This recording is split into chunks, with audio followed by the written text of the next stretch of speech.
As we engage in our 10th year of business symposiums. For those of you who have been with us before at previous symposiums, you know that this symposium is a little different. We've modified it to make it a little meatier and to make sure that we're providing you with what you want. My name is Michelle Lane. I manage Metro's Office of Minority and Women Business Assistants. And we have a number of different people who are here with us today. Before we get to that exactly, I want you to pay attention, if you would, to the theme that we've chosen for this year's symposium. I know you can't miss it because it's all over the screens, all around us. But it's building a winning plan for growth. And as we work within Metro to make it a marketplace that embraces diversity in how we do business, we see a lot of things that are missing sometimes with our businesses. And so what we want to bring you today is some information that really assists you in building a winning plan for growth and helps to make you a more viable participant in the Metro procurement process as well as with other buying entities. I'd like to take just a couple of minutes to recognize a few people before we go directly into it. The purchasing agent, Jeff Gossage, is standing in the back. As I say always, if you don't know Jeff, get to know Jeff. He's our chief buying guy in Metro. We have folks from the Business Assistance Office. Jerval Watson is standing here. She's our Business Development Officer, as well as Brian Gleason, who heads up our contract compliance. Deborah Robinson, who's also Business Development and Outreach, and Joanne Carr, who's a Procurement Technical Assistant. So she provides procurement technical assistance. So make sure you get to know those folks. And we also have a table of purchasing folks and buyers in the back. These are the people that when you do business with Metro, you are going to at some point or another be working with those folks. So the big blue name tags, you can't miss them. Look for those folks. Okay, so going right into it, we want to be mindful of your time and, of course, the time of our chief elected official, which is Mayor Carl Dean, who has been an advocate and a leader as it relates to diversity, business inclusion in the city of Nashville. He's going to bring us a few remarks and some welcome remarks for today. Thank you. Good morning. I'm happy to be here for this annual business symposium, which, as we know, is about a winning plan for growth. And I want to say I appreciate the assistance from the Business Assistance Office that they've given over the years in making Nashville a better place in terms of minority, small business participation. And as I attend events like this, and I attend several, I'm continuously reminded how important small business is to our city. In this current economic climate, more than ever, jobs are critically important, and small business is a huge job creator in our city. Nashville, compared to other cities, has more small businesses, more sole proprietors. The national average for sole proprietors is somewhere in the 17%, 18%. We're around 23%. And I believe the importance of small business and locally owned business is clearly makes that a backbone in our city. We're a city of doers, of risk takers and creators, and that's folks like yourself, and that's something we should celebrate. Our small and disadvantaged businesses grow and prosper, and that has a positive impact on our entire economy. And it's clear that our efforts should be to make that type of growth possible. What we know is that when we bring businesses together, we are in essence helping them to establish better relationships and more positive relationships with the city, which in turn becomes a win for us and a win for you. It's good for the businesses, but also good for the city because it works to grow our local economy, and most importantly, I believe it's simply the right thing to do. You have some information in your program booklet about how we're doing, and I want to draw your attention to some of the specific figures about fiscal year 2014. During fiscal year 14, Metro Nashville government spent approximately $266.5 million with small and disadvantaged business owners at the prime and subcontractor level. That represents 45% of the total dollars spent. Our commitment to the small and disadvantaged business community continues to be strong. We have and will continue to work purposely and diligently to make Metro government a marketplace that allows for any business to compete equally for business opportunities. We've taken specific steps to maximize DBE inclusion on both the new West Waterfront redevelopment project, which is the amphitheater in the park, and the new Sounds Ballpark at Sulphur Dell. Those two major projects for our city have at least a 20% DBE targets, and we are intending to exceed those targets. On the convention center, we set a 20% target. I think we came in somewhere around 30%. Omni adopted the same target, and they came up over 30%. I believe we're fortunate to be doing business here in Nashville right now. The city is clearly growing. You can look at a variety of statistics. You can look at a bunch of magazine rankings that are really designed just for mayors to have something to brag about. But if you look at things like what the Bureau of Labor Statistics said, in 2012, the Nashville region, the 10-county region, had the highest percentage job growth of any region in the United States. In 2013, we were number 2. 2014, we're going to do very well. I don't know what it's going to end up being. Another important thing to bear in mind is that the U.S. Census Bureau told us about 4 months ago that of the 50 major metropolitan areas in the United States, we're the 7th fastest growing. So there is a lot going on here. There is a lot of investments being made both publicly and privately. You're in the right place. So congratulations on that, and have a wonderful day today. Thank you.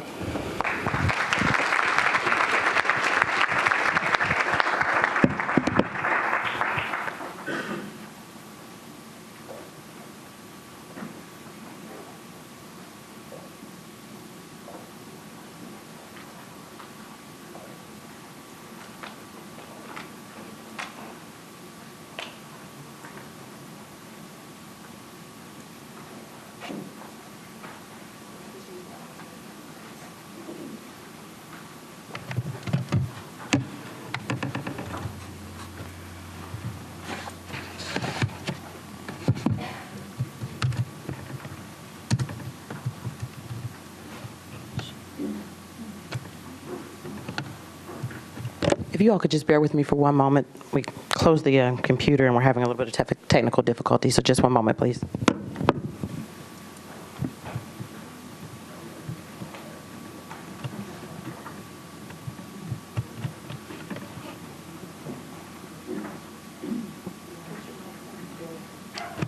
Thank you.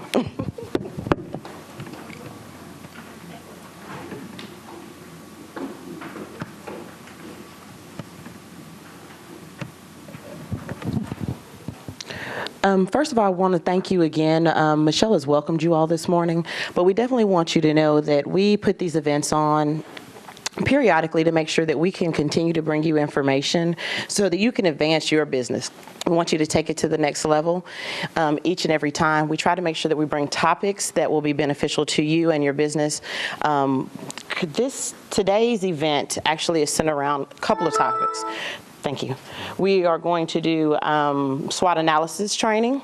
Ms. Mildred Waters, who's next up, will be facilitating that particular training. For you all that don't know what SWOT is, that's researching your strengths, weaknesses, opportunities, and threats. So please remember that the Business Assistance Office is your partner. We are always going to do whatever we can to help assist you in your business, and anytime that you need us, please reach out to us. So without further ado, just want to let you know our goals. We're going to hopefully gain the tools that are effective to access your business, discover some key steps in managing your marketing presence, benefit from the opportunity to network with like-minded professionals, and learn how to use and master Metro's iProcurement system. And without further ado, we'd like to welcome Ms. Mildred Waters for SWOT analysis training. She is the president of the Biz Owner Coach, LLC. Can you move the computer? Can you move the computer and control it for me? Okay.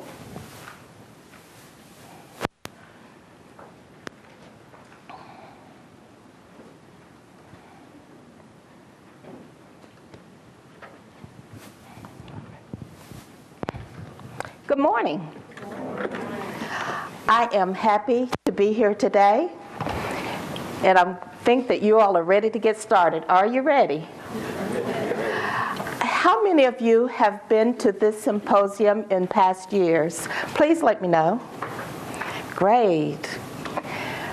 And my other question is, how many of you have been in business for 5 years or less? Okay. What I want to do is to put the SWOT analysis in context. I'm going to talk about the SWOT analysis, but I want to put it in context of a strategic plan. As we have been told, the SWOT analysis is strengths, weaknesses, opportunities, and threats. And those are the springboards for planning. Having that information is not valuable unless you can put it in context. You may know what your strengths, weaknesses, opportunities, and threats. I'm going to say that over and over till I can say it without getting tongue-tied. You may know what they are, but data is not information, and information is not knowledge. And what I want you to use, the information that you get from your SWOT analysis, I want you to use it to have knowledge for how to improve your business, how to gain market share.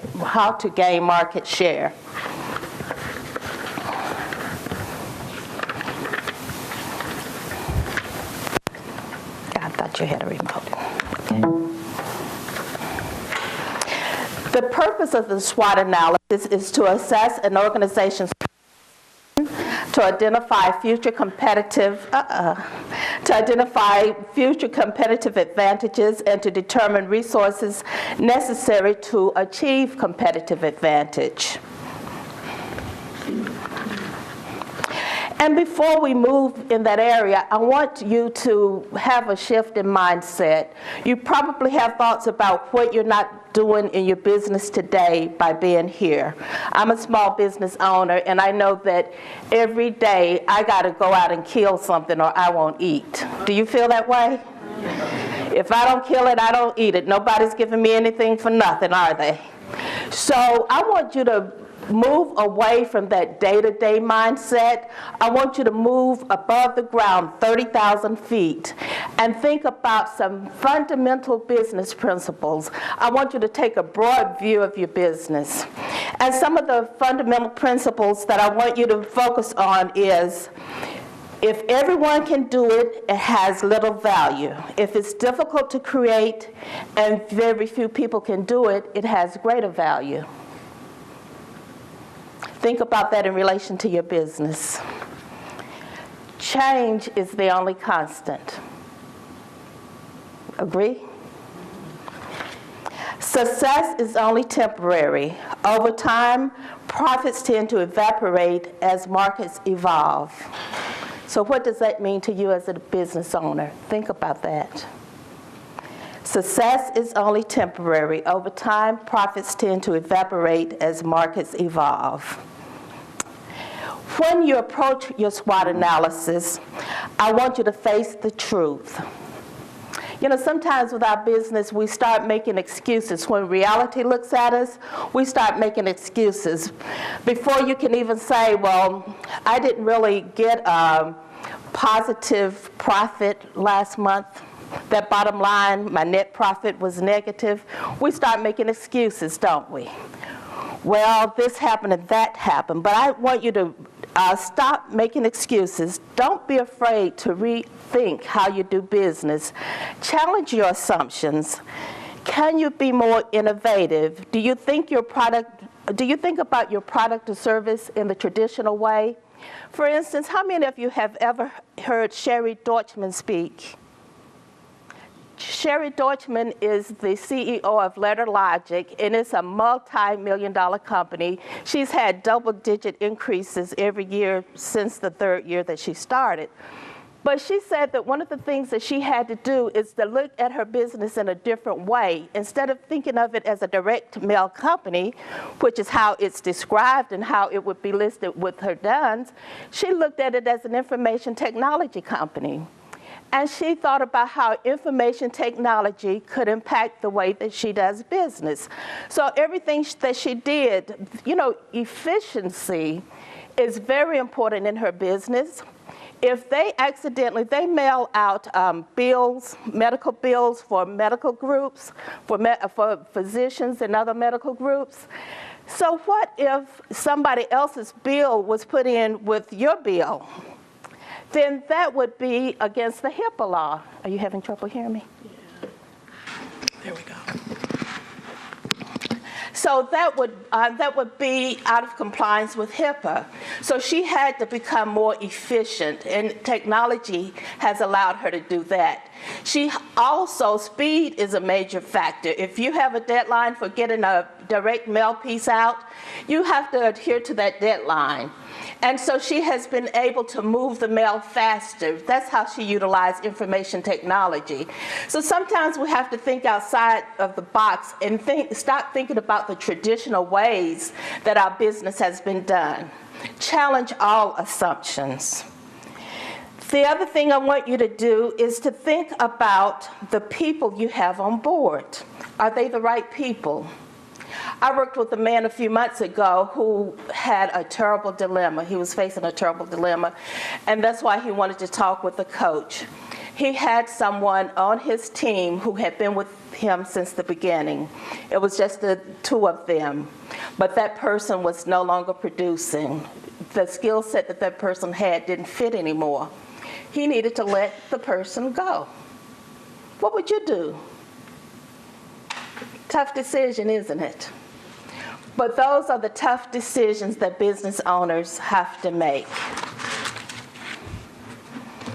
So one of the things that I like to do, the first step in my strategic planning process, is to look at challenges. What's challenging the business? And I ask the group, usually I'm working with the entire leadership team. It could be one person, or it could be 5 people, but I ask them to put all of the challenges out on the table. Now, sometimes people want to take their business, when we say we're going to do a strategic planning session, people want to look at everything. They want to look at human resources. They want to look at marketing. They want to look at accounting, finance. You know, they want to look at the whole thing. They want to take it apart piece by piece. But this process allows us to focus on what will have the greatest impact. So I ask people to put all of their challenges on the table. We know that you can't solve all your problems in one day. You can't even solve them all in 1 year. So I believe that the strategic planning process should be for 1 year only, 18 at the most. Things in the environment change too rapidly. Other situations change, you change. Somebody that you were really depending on to lead a particular initiative may leave your organization and change what you intended to do. So try to focus on planning 1 year at a time. Put the challenges down that you have, and then put all your energy toward solving one problem. Look, your challenge can be identified by asking these questions. What's getting in the way? What problems are you trying to solve? What's keeping you from having the company you want and need? What isn't working? What needs to be fixed? When I start asking people that, the answers flow. Here's an example of some of the responses that someone may give. The owner has to wear multiple hats, taking on too many tasks. One employee spends too much time gossiping. The same employee is late every day. The company is experiencing too many missed deadlines. One client accounts for 50% of revenue. You have a high turnover rate. Do you see a thread there? The consistency in what the challenges are?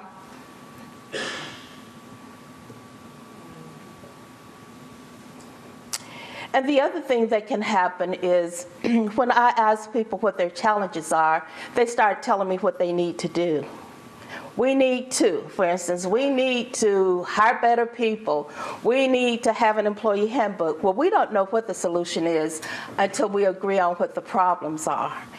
And so when you focus on the problems, on the challenges, without trying to find solutions, you are not limiting yourself to just one solution. Get all the problems out first, and then you can look at all the possible solutions that you might have for that problem. So after we list all the challenges, we can find a common thread. What do you see common about the challenges listed above? The problems that I'm showing you now are the company had very few customers that were gained by referrals. So they weren't getting referrals. The website is out of date. Most people don't understand our services.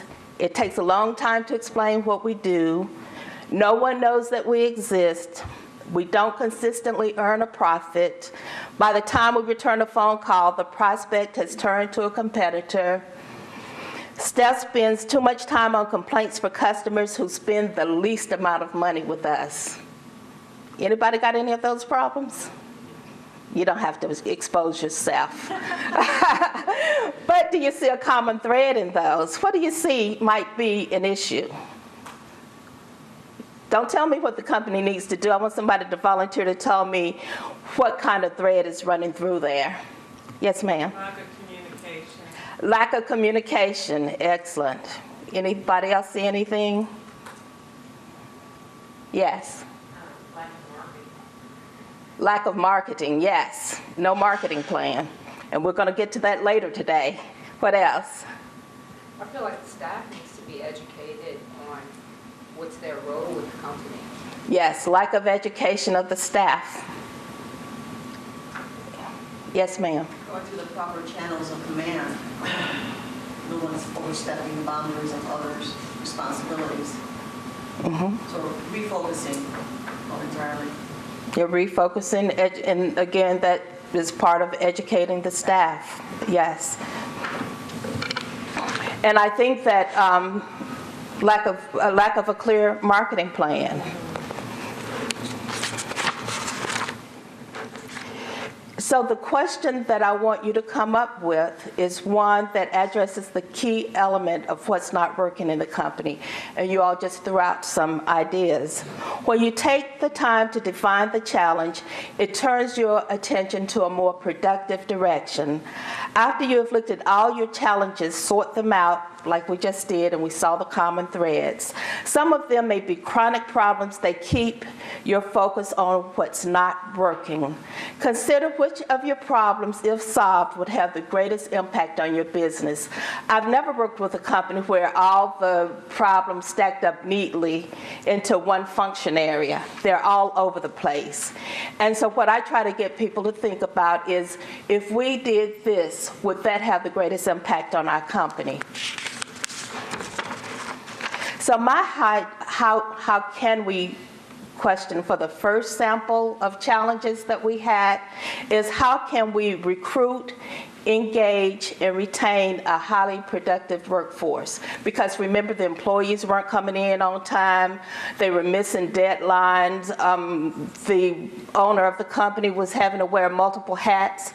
If he had several employees, he should not have had to do everything himself. But when the owner is still doing most of the work wearing multiple hats, then that tells me that the employees are not, either there's a problem with delegation or there's a problem with accountability. So I would say that the challenge for that first group of questions would be, how can we recruit and engage and retain a highly productive workforce? Does that make sense? Any questions or comments?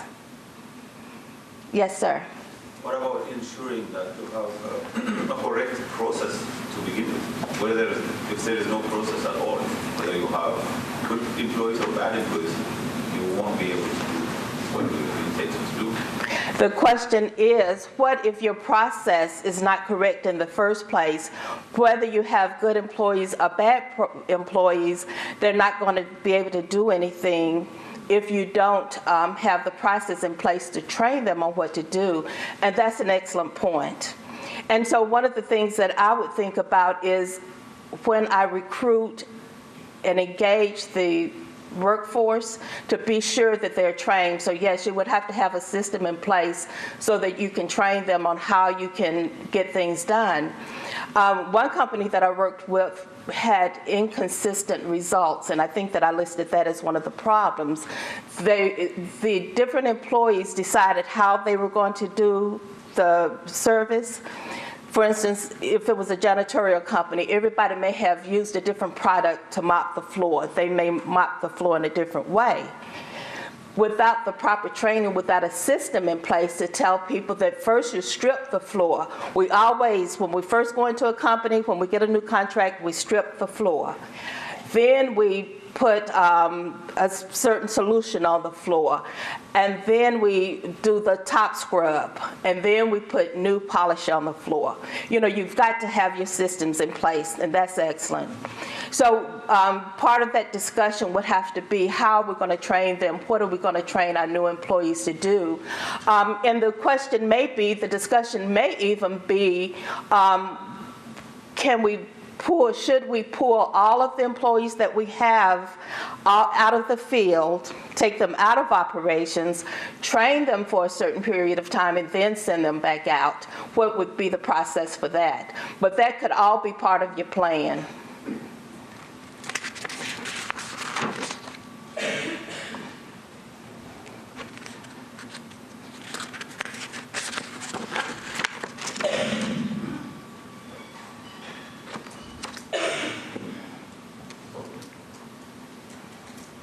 Oh, go back one. And you know, the second set of problems that we had, all were marketing and employee related. But for one particular company that had those problems, their challenge and the question that they came up with is, how can we consistently generate a profitable income? Because of the problems they had, they weren't getting referrals, their website was out of date. They were all marketing issues, and not having a proper marketing plan resulted in them having an inconsistent income. And so they backed away from it, and they looked at all of the challenges they had listed, and they said what it comes right down to is, what do we need to do to generate a more consistent income? Any questions or any ideas on that? So what I'm telling you is just look at all the challenges after they're listed, sort them out, see if anything stands out for you. And usually when we have them all on flip chart paper around the room and the team starts looking at the challenges that have been listed, the common thread is apparent to them. Sometimes we debate it a little bit, you know, should we really focus on marketing before human resources? Should we work on our systems before we do this? But that's just a matter of discussion and bringing things to the forefront. But the thing that we don't want to happen when we're listing our challenges, the thing that we want to be sure does not happen, is that anybody is stifled. We want everybody in the room to have a chance to put their challenge down. And sometimes people will say, oh, you know, the food always comes in too late for the meetings that we have. And somebody else will say, oh, we can take care of that. Don't list that, don't list that. That's already taken care of. You know how people like to shut somebody up and not surface the problem? This is a time for you to surface the problem. And in one I was telling the group about when we were at the table, one retreat that I did, a strategic planning retreat, I felt like I had been wrestling alligators all day, because the employees came in and they all attacked the boss. They all attacked the leader, and he was holding firm to his thoughts. His mind was snapped tight. I don't know why he called me in the first place, because he didn't want to hear anything anybody said, because he had all the answers. And I had sent out some pre-work, some questions for the team to look over before I arrived, and they had all gathered and decided what they were going to present and what the issue was. And it took us half a day just for them to communicate effectively, for him to hear the group, and for the group to decide that they could be just a little bit more gentle with their boss. So sometimes these things can take longer than one might expect. But when I went home that day, it was a little different. I had to rest. So now that we know what the challenge is, we can look at our SWOT analysis. The SWOT analysis is taking a look at our current situation. It allows us to look at where we are now. The best way to discover truly what you have going on in your organization is to objectively put it on your list. Some guidelines about the SWOT analysis: keep it simple. Some people arrive at the strategic planning session with tons of data to use for the SWOT analysis. Don't get overwhelmed by your data. Data is not information. Just because you have all these statistics does not mean that you have information. You know this stuff in your bones. So quite often people call me and say, what do I need to do? Well, if you have been in this business for a while, and usually someone who starts a company has hopefully has some experience in their industry, so you know this stuff in your bones. It doesn't take a lot of research. So what I ask people to do is just come with an open mind, because this is stuff you live every day, right? You should not need a great deal of research. The second thing you should do is narrow the focus, and that's what we do with the challenge question, is try not to be all over the place and try to solve all the problems in the company in the time we have together, but try to narrow that focus. And on the other hand, you don't want to be too specific. You know, we don't want to just say one thing. We're going to bring in someone to count the cars, and that will solve our problem on inventory or whatever. You want to keep yourself broad so that you can be sure that you're dealing with the real issue of the organization. So broad enough to look at the possibilities, to be open-minded, to think outside the box, but narrow enough to focus on one specific function area. Did I give you enough guidelines there? Any questions? Are you still with me? Okay. Isn't that a pretty little SWOT chart? You have that on your table, and you can pull it out and make notes when you think about, as I go through some of the questions that I ask people to prompt their thinking during our SWOT analysis, you may want to jot down some things about your organization. A note about the SWOT analysis: the top two areas, strengths and weaknesses, they focus on things internal to the organization. And if you're the small business owner, especially if you're the only employee in the company, the strengths and weaknesses may be personal strengths and weaknesses. You may have a lot of contacts on your contact list. You may know everybody in town. You may know people in the industry. Perhaps you have worked, maybe you've been president of your industry association and you have contacts, you know suppliers. So all of those things, whether they're personal to you or they relate to the organization itself. Maybe your leadership team have more than 50 years of experience in the industry. That could be a strength and it could be a weakness. Right? And then the bottom two things, opportunities and threats, relate to things outside of the organization. They can be environmental things. So we'll talk about those in more detail. And the next chart I gave is a real simple one that I use. Sometimes when I'm working with just one other person, we sit at a table and I tell them to take out 4 sheets of paper. One with the heading strengths, one with the heading weaknesses, one with the heading opportunities, one with the heading threats. And then we just start listing them, and we go back and forth between the sheets as things occur. Because like I just said before, something that you once saw as a strength could turn out to be a weakness. Something that was once an opportunity, maybe there's a new law that was passed, and you once saw it as an opportunity, now it has become a threat, and I'll explain more of that later. But it doesn't matter what your chart looks like, just be sure that you have a way of listing them. So here's some of the questions that I might ask to generate thoughts. And I'm not going to read them all to you. But one of the things you should know is, are we in a growth curve? That's a strength. Or are we declining?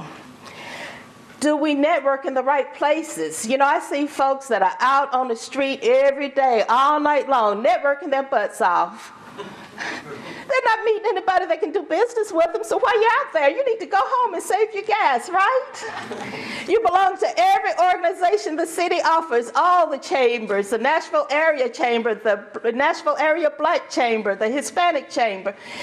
You haven't gotten any business from anybody in those organizations in 5 years. What you doing that for? It's got to make sense. Have you licensed new technology? Do we have new patents? Do you even know what made you successful in the first place? Some people are so busy working and they fly by the seat of their pants. We know that old term, don't we? Just flying by the seat of your pants. You never had a plan in the first place. You got successful and you don't even know how it happened. Now 5 years later, the business is declining and you really don't know how you got there in the first place because you were flying by the seat of your pants. And I'm not saying that everybody has to have a business plan, but you ought to. If you want to be consistent in the results you get, if you want to be able to duplicate your efforts, and after you have lived the life of your business plan, you should get together once a year and do some strategic planning. Oh, one other thing is, have we consistently increased our prices as needed?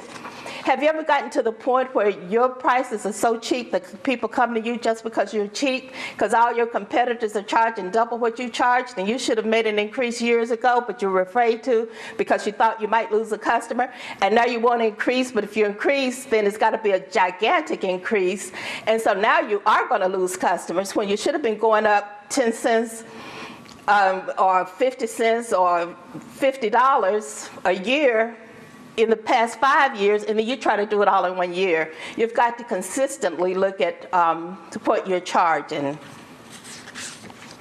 Think about your physical location. Is it going to be sufficient? Are you recruiting employees from the best possible source? Craigslist may not be the best possible source for your company. And I can email my PowerPoint to you. I'd gladly share it with you. If you miss some of this, give me your business card and I'll email it to you.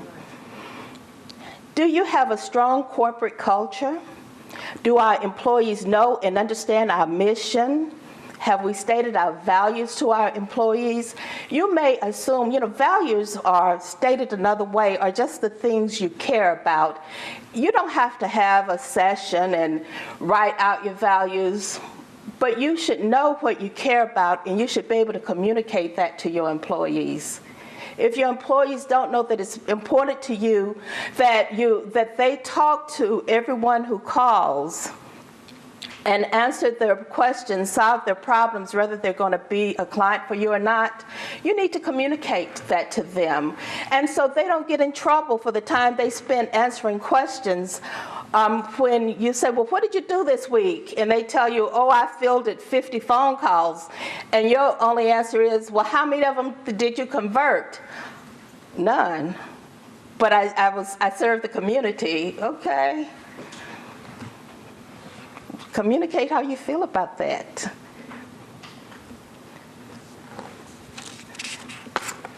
Let's talk about weaknesses. One of the weaknesses that I frequently see is somebody that's not producing who used to be your top producer. Now you can work with that person and you can work with that person and you can work with that person, but you may discover that person is no longer a good fit for your organization for some reason. And don't think that I have a running theme here, get rid of people. It's not my theme, but I know that that's the thing that's hardest for a small business owner to do, because you work in close proximity with the people that work for you, so you have a hard time letting go.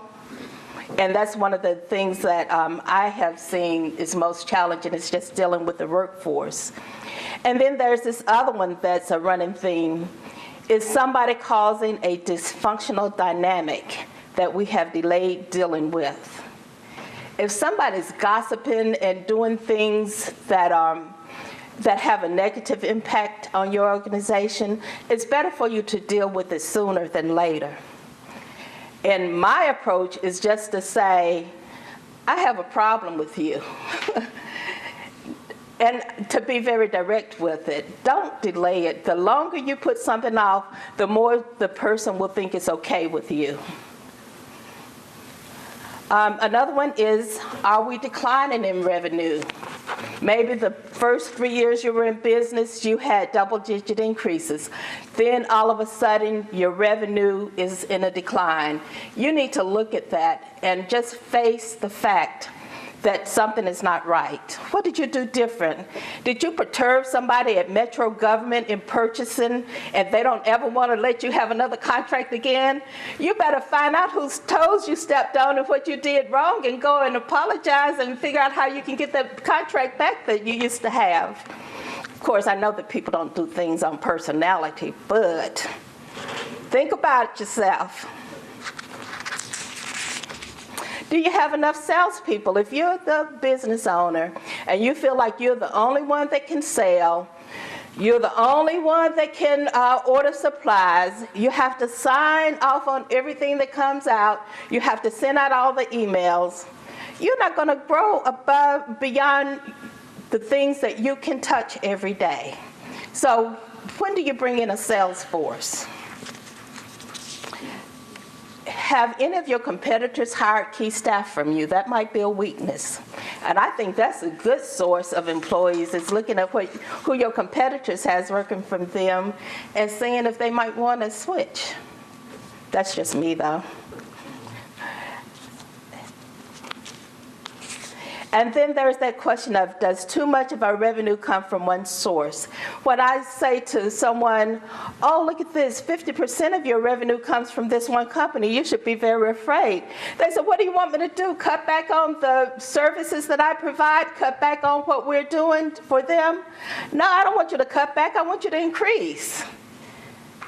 You know, think about the mathematics of it. Is 50% is coming from one source, then you need to double up on all your other sources. Maybe it's going to take 80 more people to make up for what that one company is doing with you. So you got to double down on your efforts in marketing, right? Make sense? Okay, let's look at opportunities.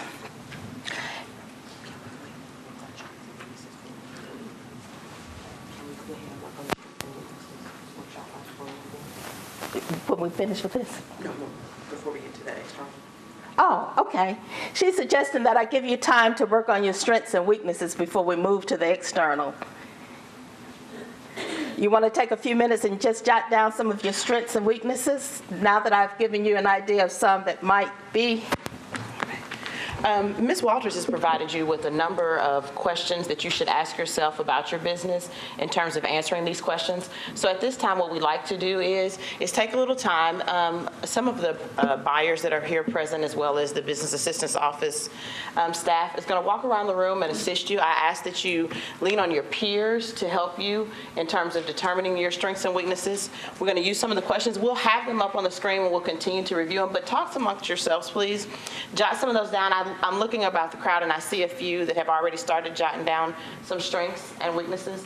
We want to do the internal areas first, and then Ms. Walters will move forward and do some of the external areas. But if we could take a little time to do that, if you need any assistance, please let us know. Ms. Walters, as well as all of us, will be working the room and helping you with that. All right, we're going to give you about maybe 10 minutes, so let's get to it.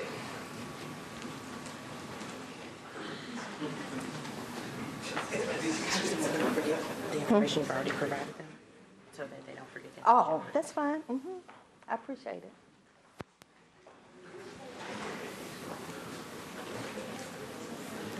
Also use this opportunity to get to know your peers and some of your competitors. So you talking with one another. You never know, someone at your table might have taken one of your employees from you. So you want to know that. You might find out that they're working for the competitor.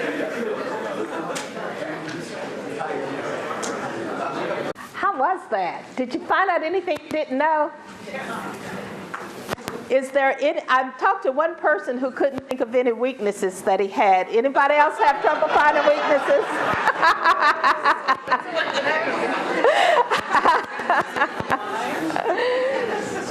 Was it hard for you to admit to your strengths?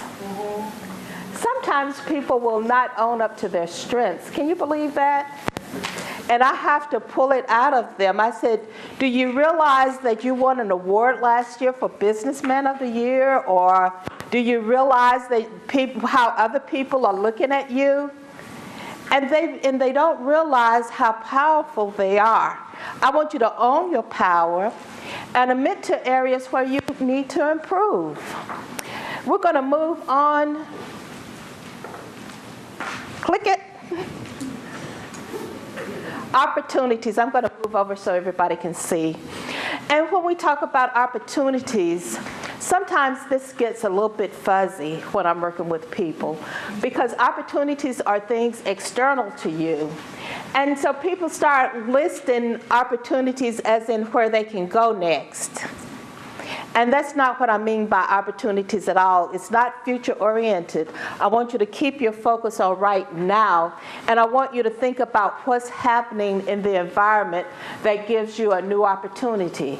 Sometimes new software is developed, and it gives you a chance to do something that you weren't able to do before. Maybe there's new legislation. For instance, a few years ago when HIPAA laws were implemented, I worked with a company that was able to use some software that they had developed to make it easier for doctors' offices to maintain privacy, client privacy. So think about what's going on in the environment. It can be new legislation. It could be farming. For instance, driving in, I heard all this information. I said, this radio program is just for me. I was listening to NPR, and they were talking about how people are not drinking orange juice anymore. There are fewer. It used to be that all the orange juice was produced in Florida. Well, there's a greening disease in Florida that hit a lot of the trees, and so they can't produce as much oranges. So who is that an opportunity for? The grape juice people, the mango juice people, the peach juice people. Yes. And when I was growing up, if you were, well, when I had my kids at home, I was growing up then. I was so young. But when my kids were at home, you weren't a good mother if you didn't give your kids orange juice every morning. Now they say, I read a report that orange juice is just as bad for you as a beverage. It's a lot of sugar. Yeah, all that sugar that they have to put in it to sweeten it. I used to give my babies 1% milk. Now they're giving the babies a plant-based milk, almond milk or something like that. So those are new opportunities. Think about what's going on in the industry. Think about what's going on in the environment, and there can be an opportunity there for you. Are there any lifestyle trends that you can take advantage of? Again, people are healthier. Old folks are living longer. It used to be that when a woman was my age, she was about ready to settle down. I'm just started chapter 4 of my life, and I'm planning my next chapter. I don't plan to ever stop. I'm having a good time. People are more active. They're organic foods. People are living a different way. It used to be that everybody in the family lived in the same house. Now the young folks grow up, they move to apartments. What advantage is that for you? Think about the apartment buildings that they're building all over the city.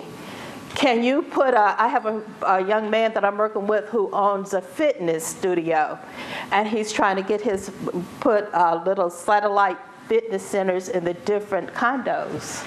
I shouldn't tell y'all his secret. Who's into fitness here? Who has a fitness business? Okay. Threats.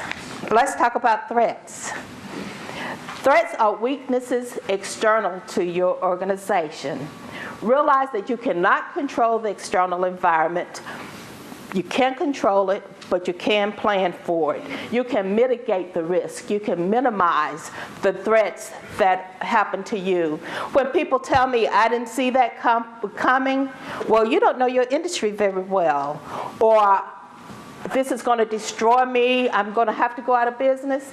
Can't you plan around it? Can you get a new service, a new product? Can you do what you do in a different way? What if a supplier goes out of business? You mean to tell me that there's only one supplier that you can depend on? And you're going out of business because the supplier went out of business? You didn't see that coming? What kind of relationship did you have with the supplier that they didn't tell you? They knew before yesterday that they were getting ready to go out of business, and you hadn't cultivated any other possible suppliers?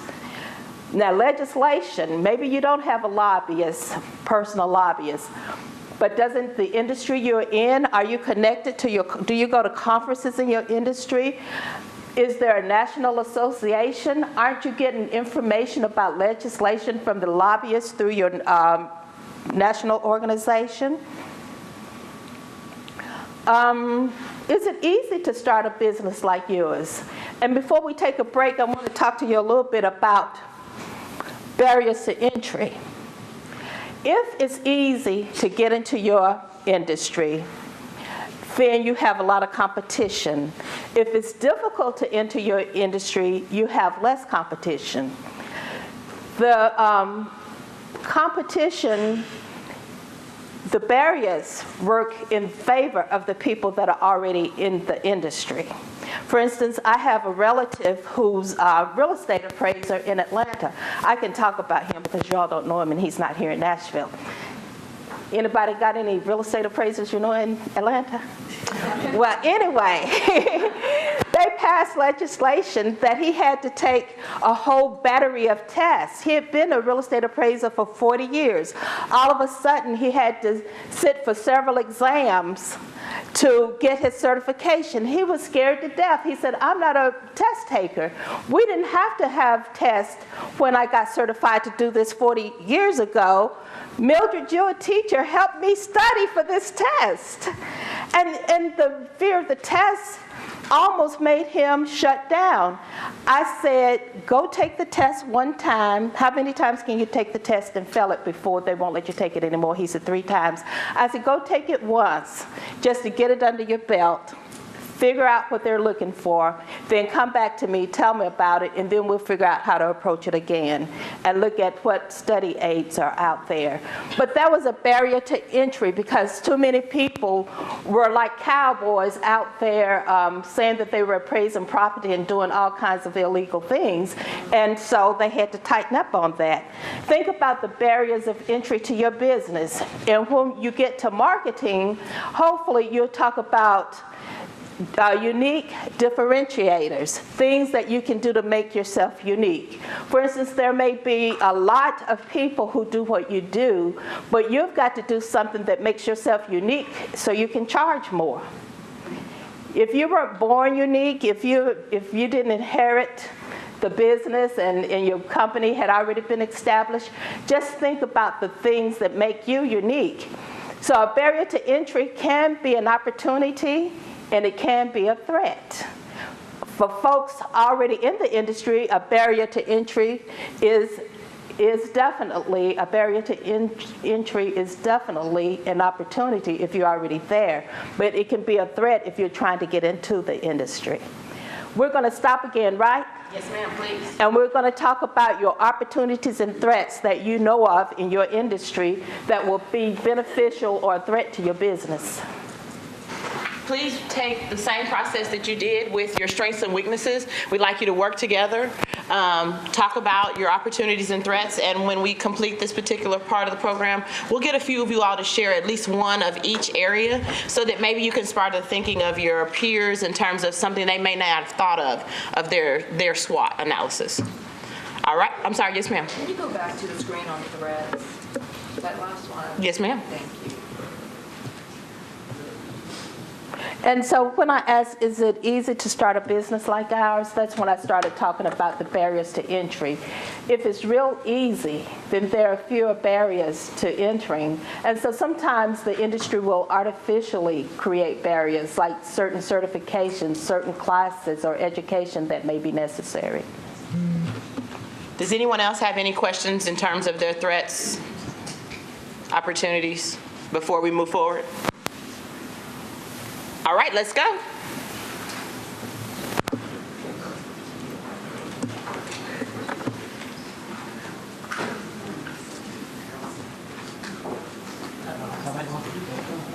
They got to think about it first. We're going to tell them at the end, when everybody leaves, to make sure they stop and say happy birthday to you today. Is there a yes. Okay, I'm glad we're going there. Okay. All right, Ms. Waters, you ready? I need to apologize to you.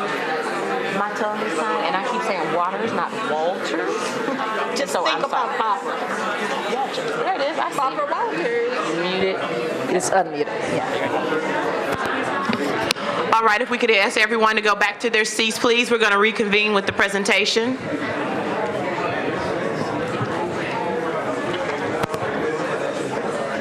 Oh, that's good. That's much better. Still have some more clicking. Yes.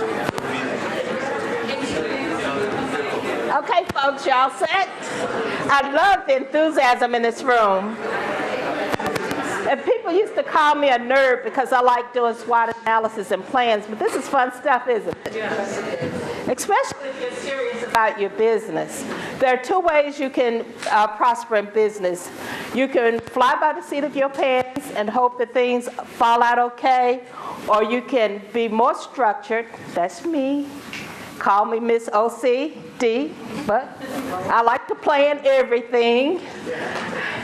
And then you know where you're going, you know how you got there. So tell me this.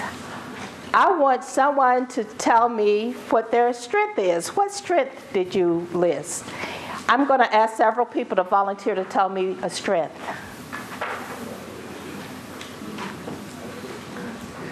Huh? You don't have any strengths? How long are you going to be in business? I haven't thought about it yet.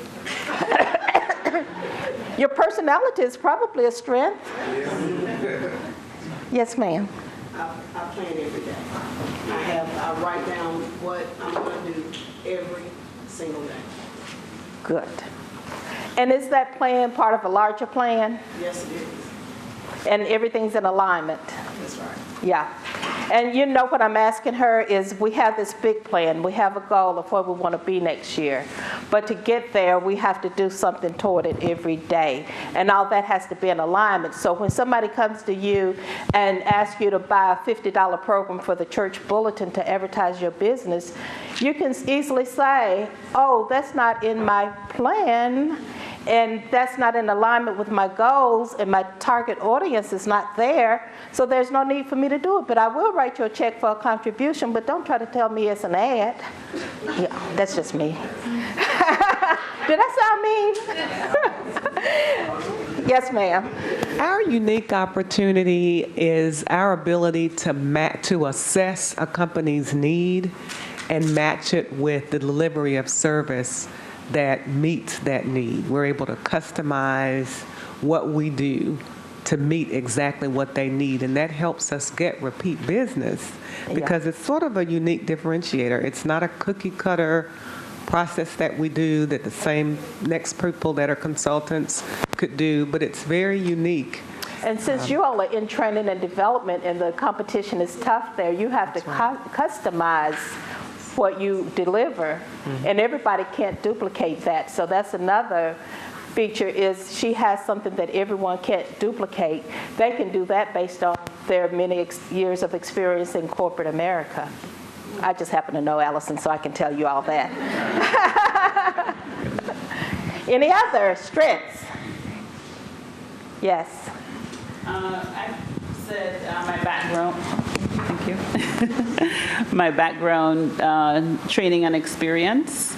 I do cultural awareness workshops, and so one of the things for me, that's really important, is to be able to let people know about the cultures of people that they're working with, if they're from other cultures, in companies, whether it be employees or clients. And the fact that I originally come from outside of this country is very helpful, because I come with that experience of knowing what it feels like to come into this culture and have to, deal with it. And then I've been here for long enough as well that I can kind of see things from the perspective of the people who are here, so that I can, kind of bridge that gap for the people that I'm working with in the workshops. That's great. You have something unique too. You have the inside-outside approach. Right. You're an insider, you've been here a long time, but you have a unique perspective because you remember when you were an outsider. Exactly. Inside, outside, yes. Give me two more. We'll take two more. Clint? We've turned it.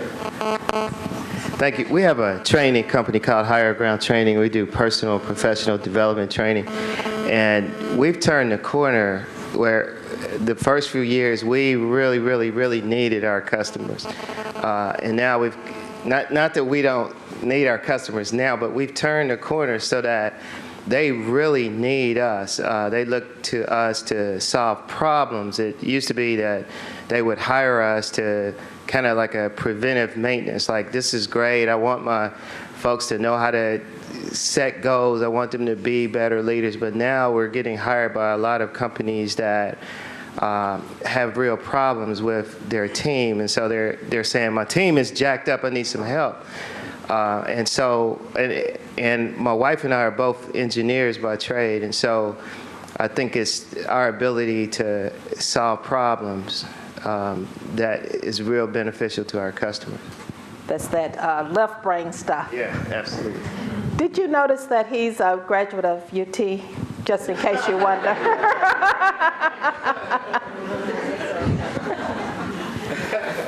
Getting ready for a big orange weekend, huh? Yes, sir. Okay, for us, I heard interchangeably strength and opportunity, so I'm going to touch both. As far as strength, I think our strength is in our experience. We have 4 partners that are all CPAs. We are a CPA firm with a lot of experience in town, serving government, not-for-profit companies, and what have you. That's our strength. As far as opportunity is concerned, we see change in accounting standards, constantly changing accounting standards being a very good opportunity. And the city is really noted for having a large number of not-for-profit companies. So that really is a good opportunity for us. Great. Okay, since we started on opportunities, let's just go down the chart and stay on the opportunity. We've talked about strengths. Let's talk about opportunities. I'm going out of order, but any more opportunities? Share. Yes, ma'am. She's going to bring the mic to you. Javel's going to bring the mic.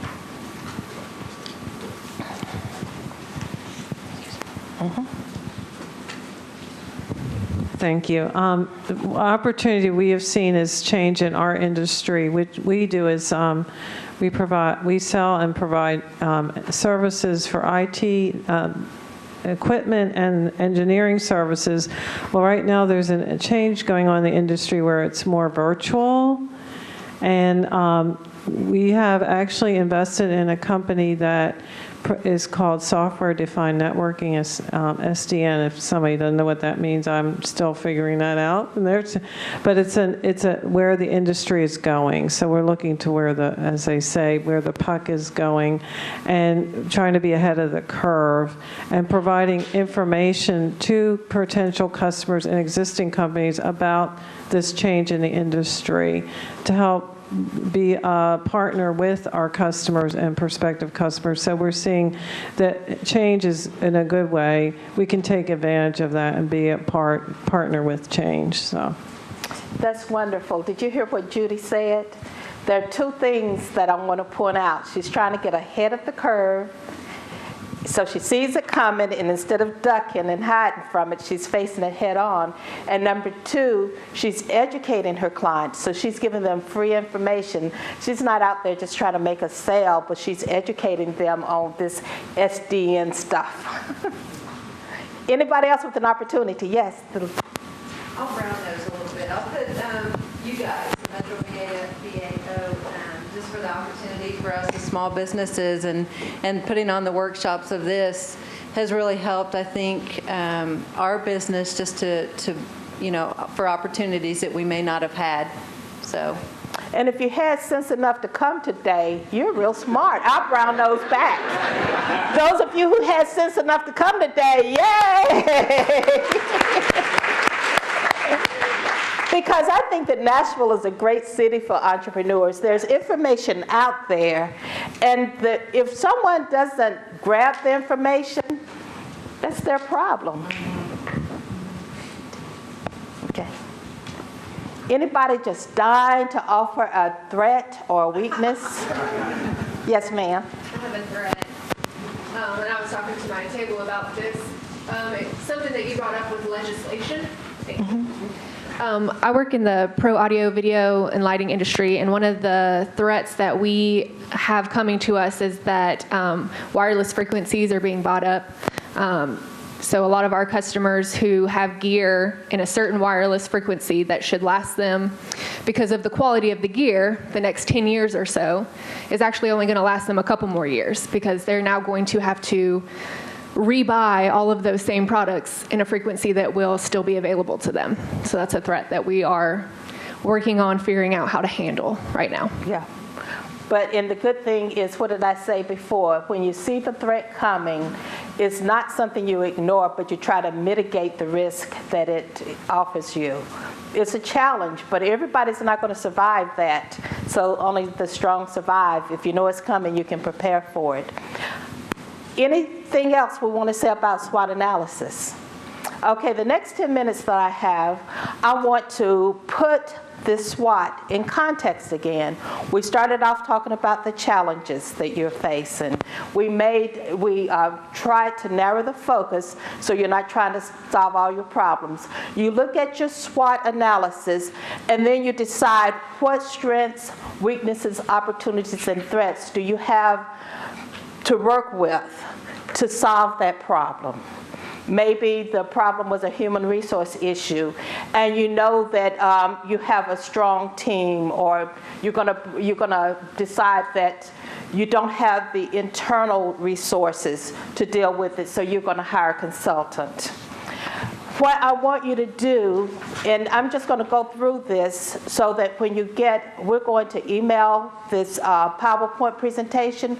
So I'm going to go through it so you'll know what it means when you receive it. The next thing I want you to focus on is your ideal future. Ideally, I would have you pause and just envision what your future looks like a year from now if this problem were solved. If you took the resources that you've just identified, if you have overcome all of the weaknesses that you have related to that issue, what would your company be? How would you feel? What are others saying about your company? Just go there. This is August 26, 2015, and this problem is solved that you identified early on.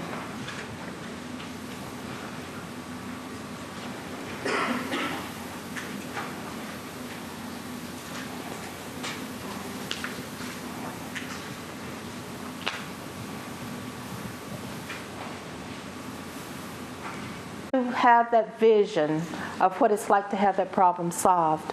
What's likely to get in your way? What obstacles do you see? What are some of the things that are going to pop up? You know, you're driving down a smooth road, and you know there are always potholes. What are some of the potholes that are going to get in your way and keep you from achieving that vision? Could it be that in Nashville there's not a steady supply of the skills that you need? You know, the people haven't been trained, the skill set that you're looking for is not there?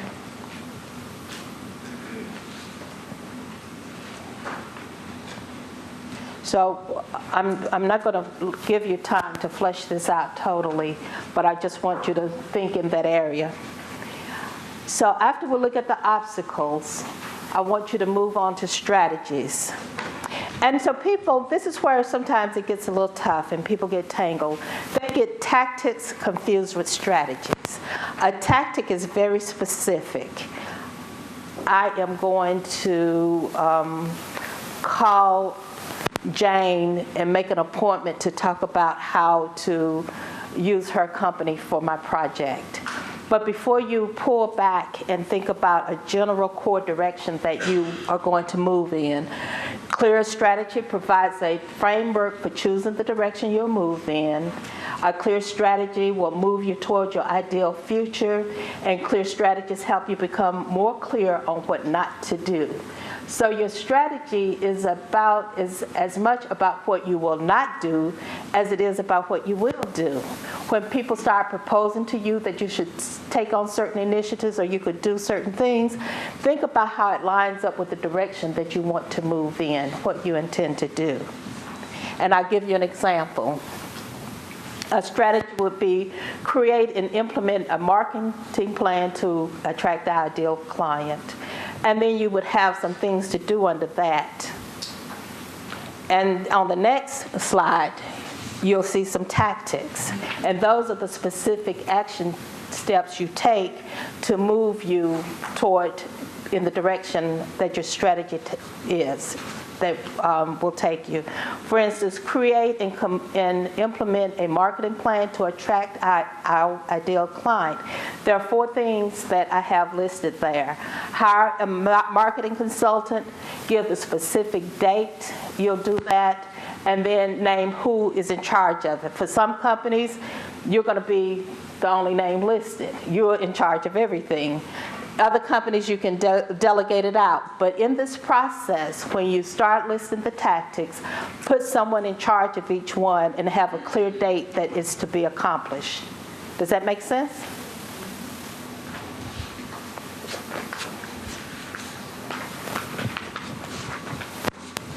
Now, when it comes to strategic planning, which is what the SWOT analysis is a part of, you can do it yourself, and I've given you everything you need to do it yourself.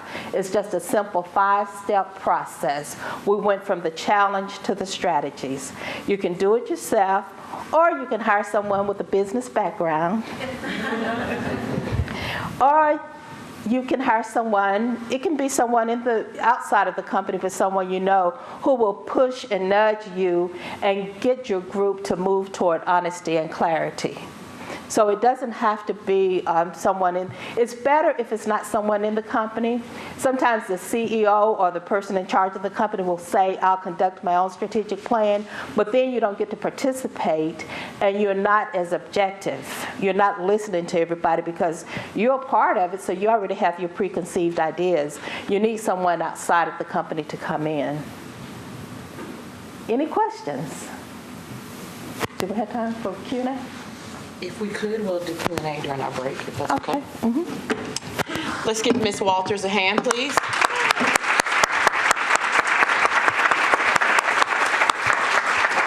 We appreciate the job you did this morning in getting us moving into the direction of determining the things we need to determine about our business directly, the strengths, threats, opportunities, and weaknesses. That is very important for you to move your business to the next phase. We hope that you'll take today's information and use it to propel you for 2015. We're going to take a 10-minute break. If you'll get rid of your trash, refuel, use the restroom, do what you need to do, and then we'll move directly into the next session. Thank you. Everyone could take their seat. We're going to get started.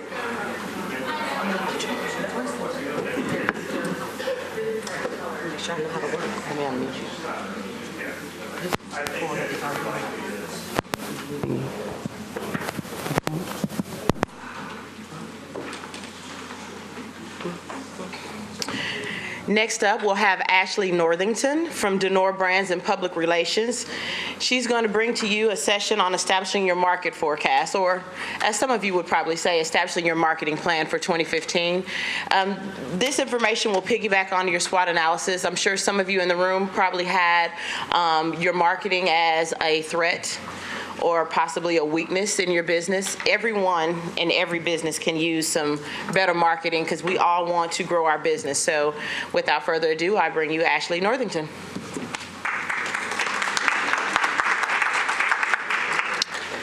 Hello, folks. As she mentioned before, I'm Ashley Northington, and I'm excited to be here today.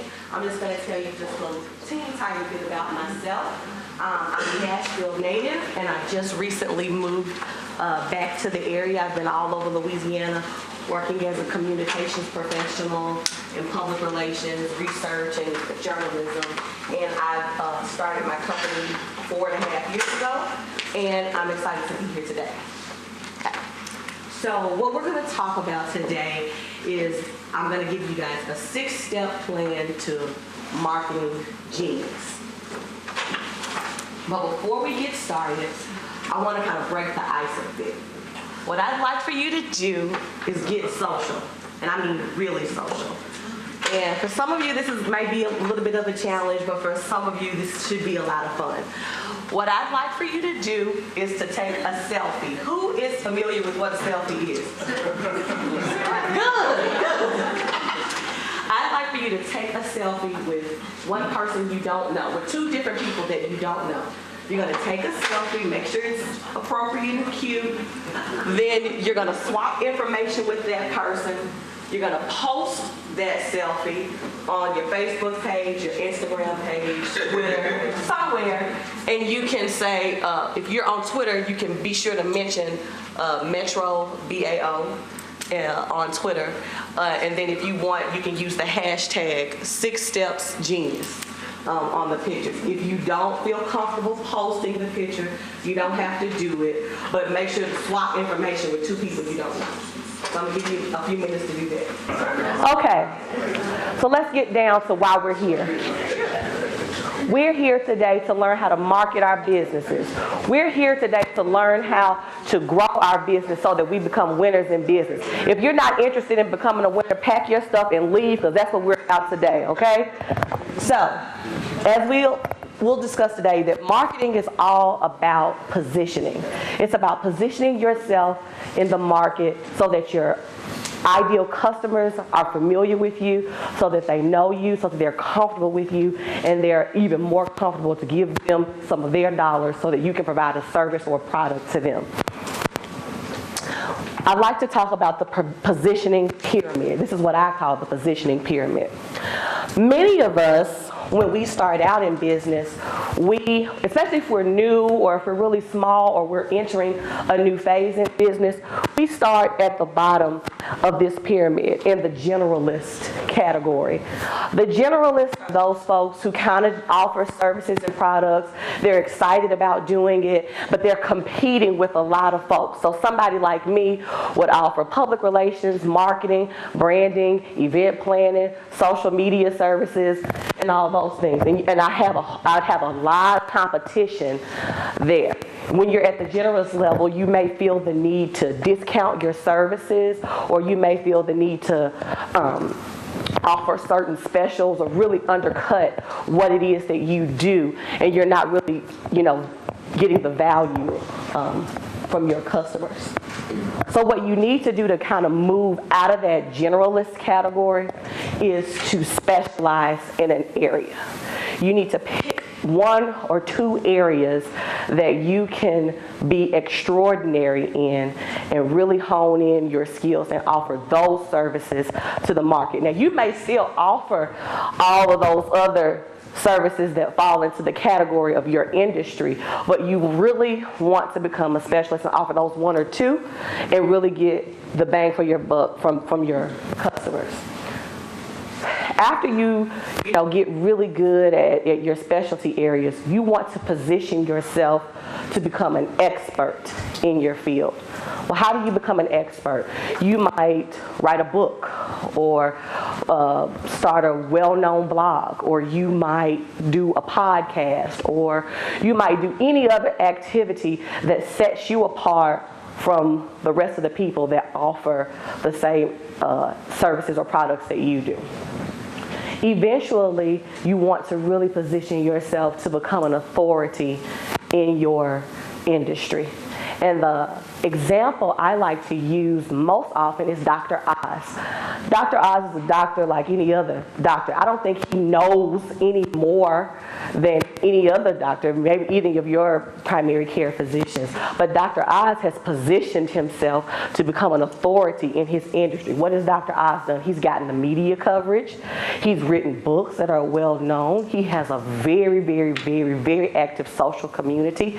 He does different things that make him stand out from the crowd.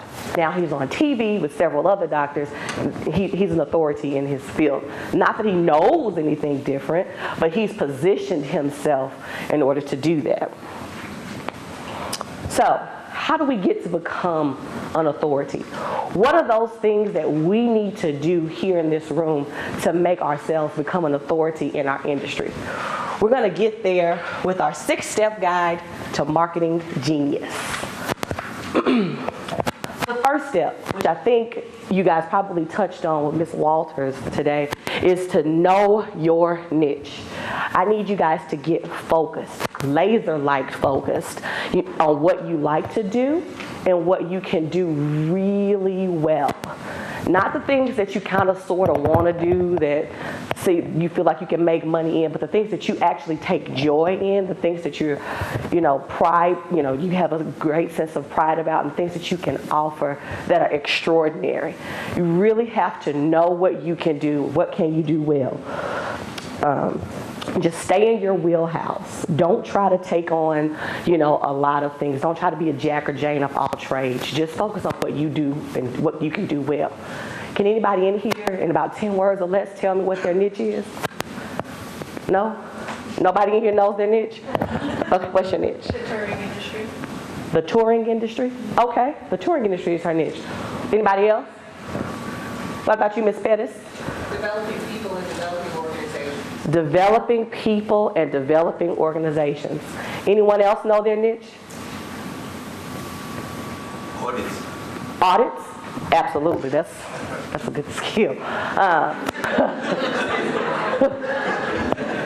testing and drug testing. Lab testing and drug testing. Some people may need to know him. That's good. Okay. So that's what we need to get focused on. I know in your SWOT analysis you probably really honed in on some of that, but really know your niche. Know what you can do and what can you do well. The second thing, and this is my favorite thing, I heard this mentioned in the last session, is you've got to know your customers and you've got to know their problems. You have to get insanely familiar with what kind of issues your customers are facing. And you have to be willing to pinpoint who your ideal customers are and the problems that they're facing. And that's going to be key to driving success in your business. This whole concept of knowing your ideal customer is going to help you position yourself in the market, help you figure out what services or products you need to offer, at what price, when you need to offer them, etc. This is going to be key to running your entire business, really getting familiar with your customers. Now, some of you are looking at me like, okay, Ashley, I need to know my customers, but how do I do that? How do I get to know my customers? We've got 5 steps that you can take to get to know who your ideal client base is. The first thing you might want to try doing is to do some industry or market research. Don't worry, you don't have to scribble all this stuff down because I'm going to send this to you so you have it too. But you need to do a little bit of industry and market research. This might be looking at trade journals. This might be doing some research on popular social media sites. It could be attending in-person events. It could be conducting a series of interviews with people. Just do a little bit of research on who you think your ideal clients are. The second thing is to trust your gut instinct. You might have a hunch about who you think you'll work best with. This hunch might be correct, it might be incorrect. As you go through it, you'll find out. You'll be able to weed out who you want to work with, who you don't think you can work well with, what people you can offer services and products to, and those that you can't. So your instinct about who you think, this could be based on what you've experienced in the past. This could be based on what type of feedback you've received from other people about what you do. But your own hunch about who you work with best, it'll be key in helping you discover your ideal customer. The next thing you might want to do is do a little bit of surveying and testing out different types of client groups. For somebody like me, sometimes I work with small businesses. Sometimes I work with nonprofits. Sometimes I work with entertainers. Sometimes I work with individual people. Sometimes I work with hair product companies. I work with a bunch of different people, but which of those are my ideal type? You know, that's what we're doing here with the surveys and testing. You have to work with different people to see who you like best, which one works well for you. And then you might want to try doing some market segmenting. And what I mean by that is, out of all of the groups you work with, you might put them in different categories or buckets to determine how you need to target your messages to them. So for me, I'm not going to go out and say the same thing to an entertainer that I would say to a small business. That wouldn't make a lot of sense. That's where the target messaging comes in. As you get to know your ideal customer, a part of that is making sure that your messages and the communication that you send out to them meets their needs, resonates with them.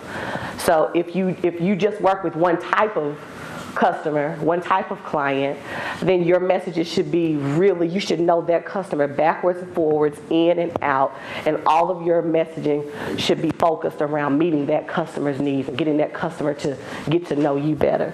If you have multiple types of people that you want to work with or that you do work well with, then you have to adjust your communication strategies to meet those different customers' needs. Does that make sense?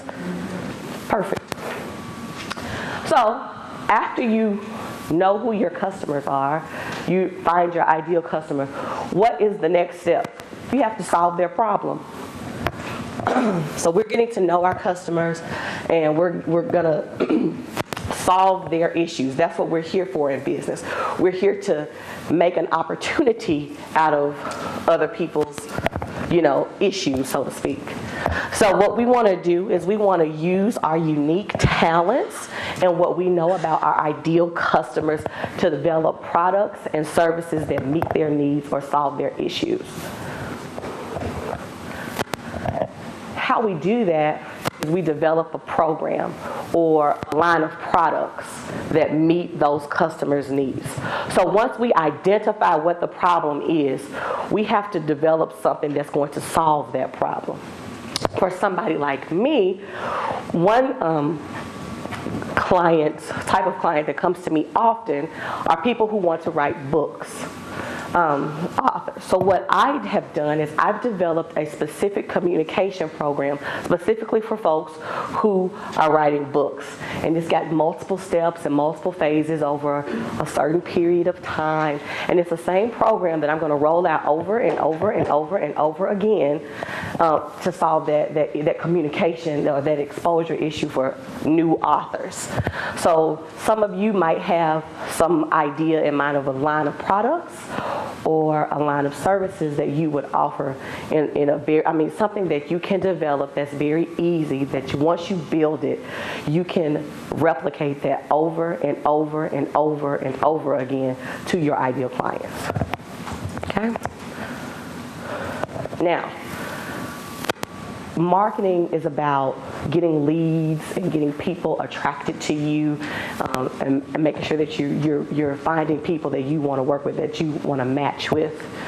And there's no quick solution to do that, but if out of all of the marketing strategies that are available now, great content is the one that's working the best for people. And what is great content? Great content could be something like a blog or a series of ebooks or videos or social media posts that are compelling and engaging. That is what great content is all about. There are articles on your website, white papers or case studies, even stories of success. And when you're developing this content, you want to try to focus on quality over quantity. And how we do that, how we really get clear on the quality of services that we offer, is we have to start with a clear objective. So we need to know, why are we developing this piece of content? What is this piece of content going, why am I doing it? What is it going to get for me? What is it going to do for my ideal customer?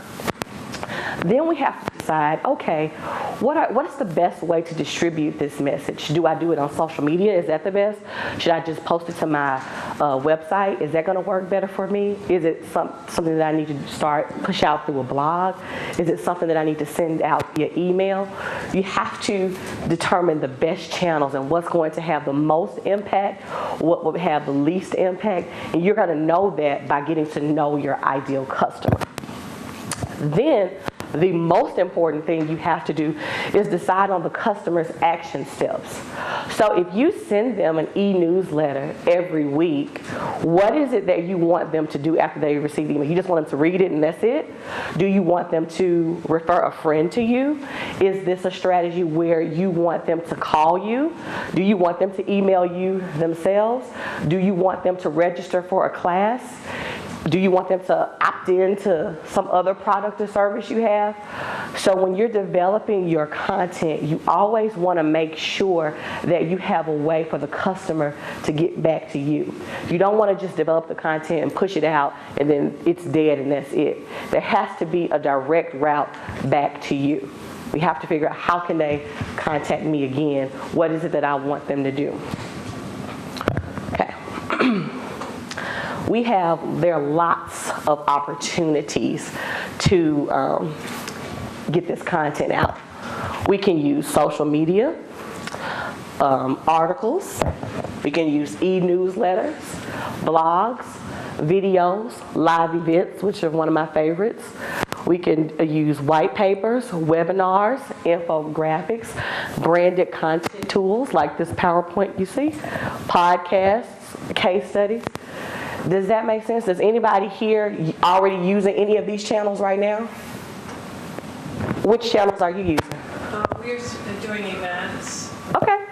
What and the to educate and train the customer as to what different areas of what we products we sell, and just to help add value to the customer.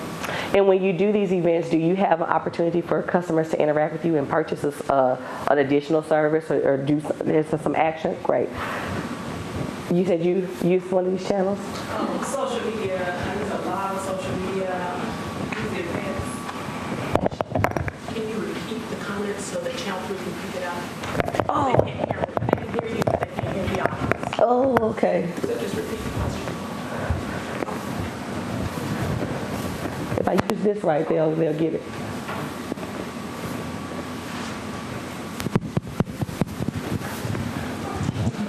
Hi, I'm Susan Vanderbilt with EntreSavvy, and I use a lot of social media, even on I'm the DB program manager on the new Nashville Downtown Ballpark project, and we use social media to get the information out about what the new procurement opportunities are. And then I use events from the ballpark to talk more about EntreSavvy. If you're interested, if you're a construction manager at risk and you know that you'll have DB participation percentages associated with your contract, then you would want to talk to me because I would probably be the person to help you. Don't talk up. I thought I was loudmouth enough.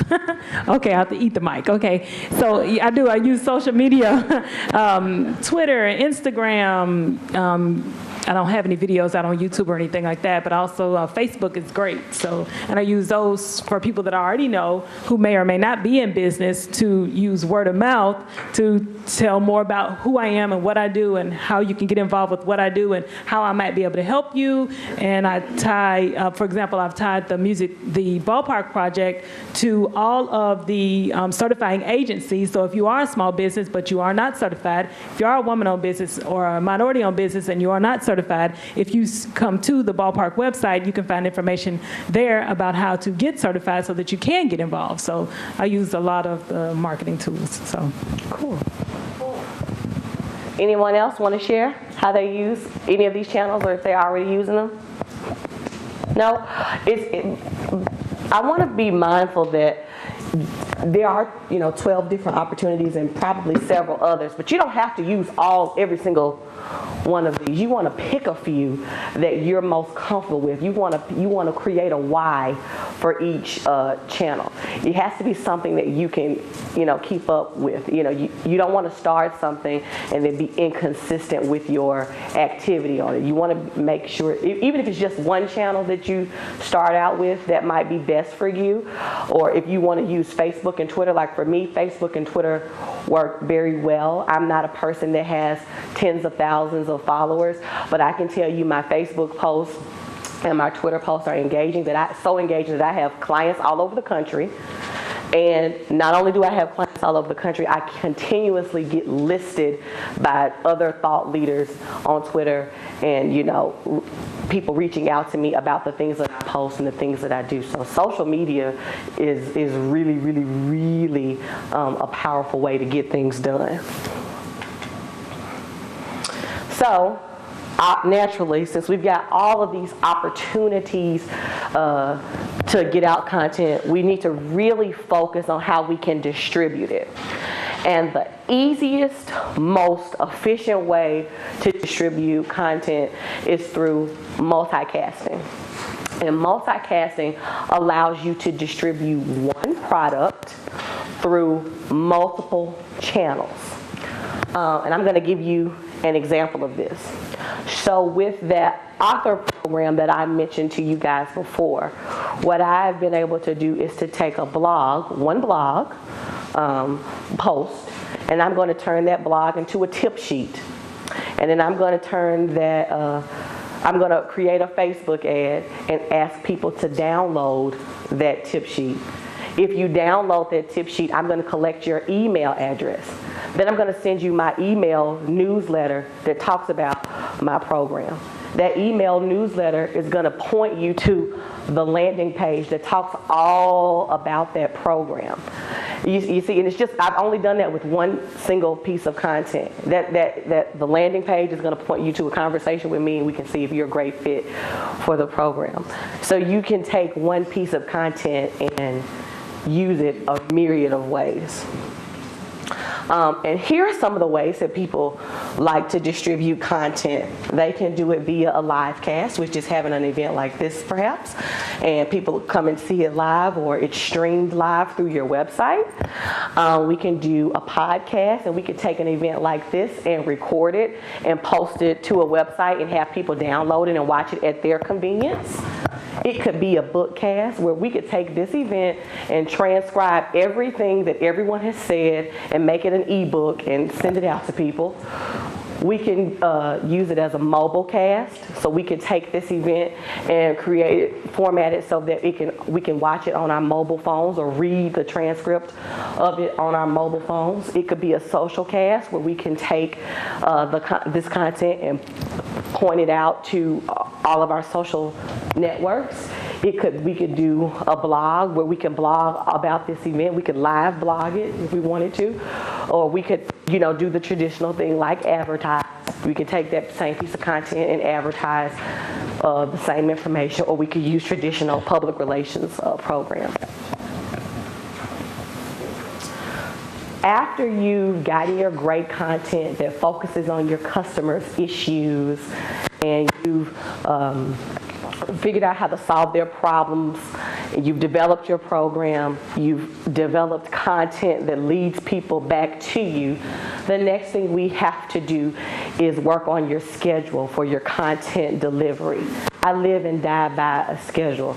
Ms. Walters here has a great schedule for her newsletter.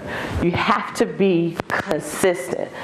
And what you do is you want to put together a content marketing calendar that helps you get organized and, most importantly, makes it clear what you're doing for every tweet, post, video, and any other piece of content. You have to make sure, give it purpose, and make sure that you do it consistently so people know what to expect and when to expect things from you. We need to approach our scheduling by dividing it into two different categories. I like to call things lightweight and heavyweight. So a lightweight activity might be posting something to Facebook or posting something to Twitter or maybe responding to an email.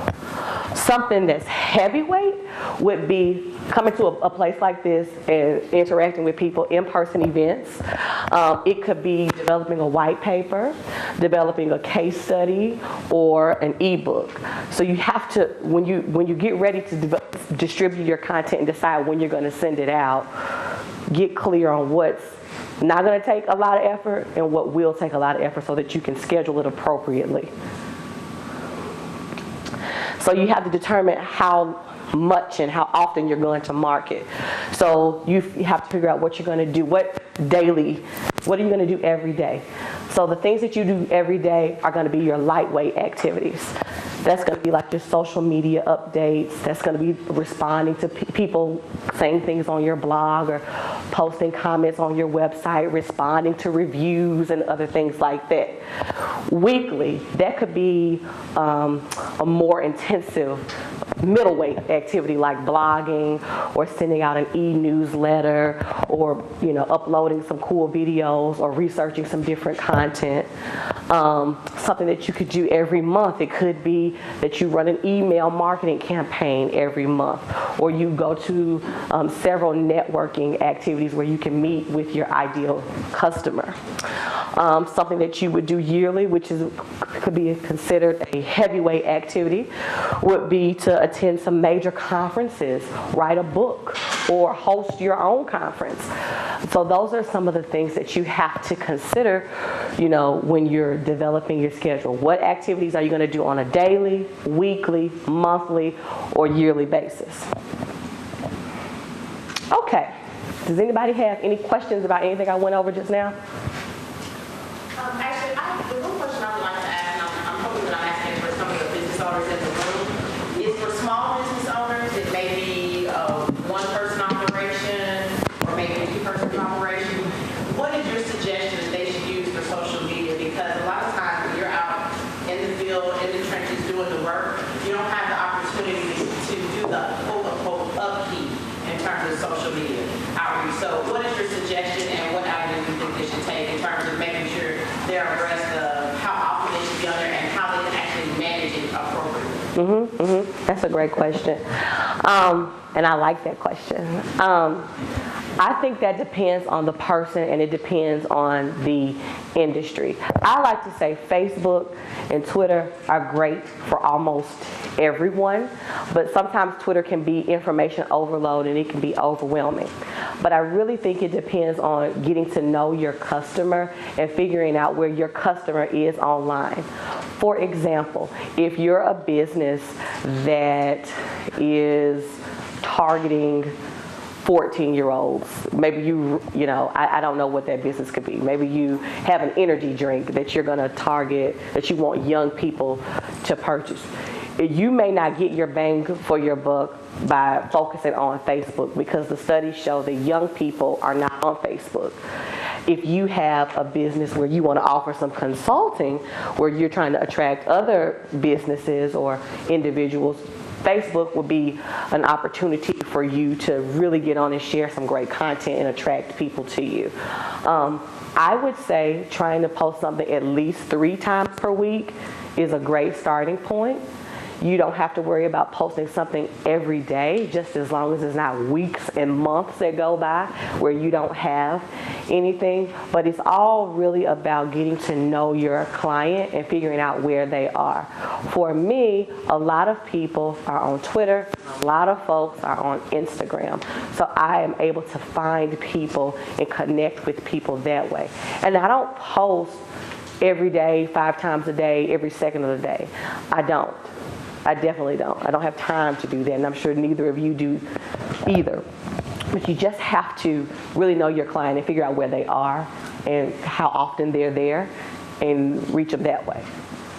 Yes, ma'am. I wanted to ask you, I know that part of your question was how to manage it when you're out in the field, and I know that I used to help a young lady do a newspaper. It was a newspaper magazine that we would distribute, and she would get on an application called Hootsuite. Yes, it was a platform that you could get on once a week, maybe on Sunday, and go ahead and schedule out the posts that you would like to have on the different venues. So it may be Twitter, it may be Facebook, it may be Instagram, but you could schedule that out once a week. Go ahead and set up your Monday, Wednesday, Friday post, and then you don't have to worry about it when you're out working in the field. Absolutely. I love Hootsuite. I love the Facebook scheduler that's already built in. I was not, I have 2 social media clients, and they've had updates posted today, and I didn't do it today. I did it on Sunday night, where I've been able to schedule things that are going to be meaningful for their audience. And Hootsuite is free, correct? There are components of it that are free? Well, there are some components of it that are free, but I think you have to pay. It's a paid subscription program. So what I wanted to do, May I ask one more question, please? Yes. Instagram. How is that beneficial to small businesses with posting pictures? Because it doesn't really allow you to do, you can put, of course, a little excerpt at the bottom of your picture, but I have had the question previously before that how is Instagram beneficial in terms of, to a small business, of getting that marketing component out there? It depends on your business. So if you're an accountant, Instagram is not going to work for you. However, if you are a caterer, a florist, a hairstylist, somewhere where your work is going to be displayed, the end result is going to be displayed, Instagram is a great opportunity for you. I just started an Instagram page yesterday. And I've already, you'll be able to see like pictures from previous events. Later on today, you'll be able to see pictures of me here today. That's my photographer in the back of the room. Y'all can say hi to him.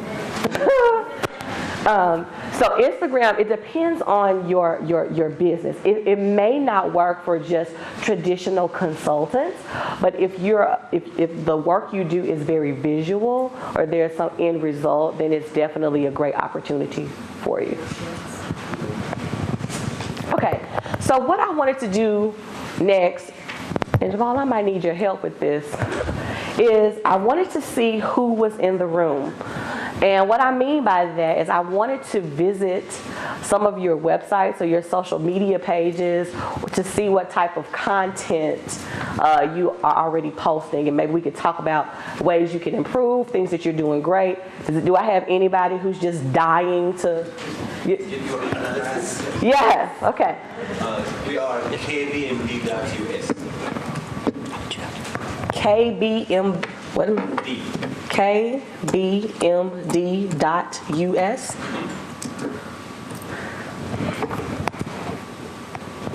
Did I do it right?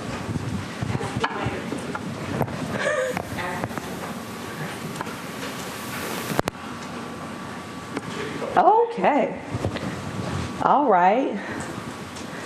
So we've got does this move? Does this scroller, does it move or just that's static? Okay.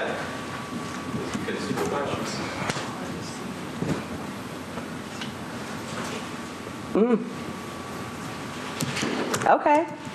Got a great description of who you are and what you do. People, there are people connect with people. They don't connect with sterile brands, so that would be good. You have a blog, so that's excellent. How often do you update it? May 31st. Once a month at first. You're starting out once a month? So the last post was in May. So we need to work on that. That's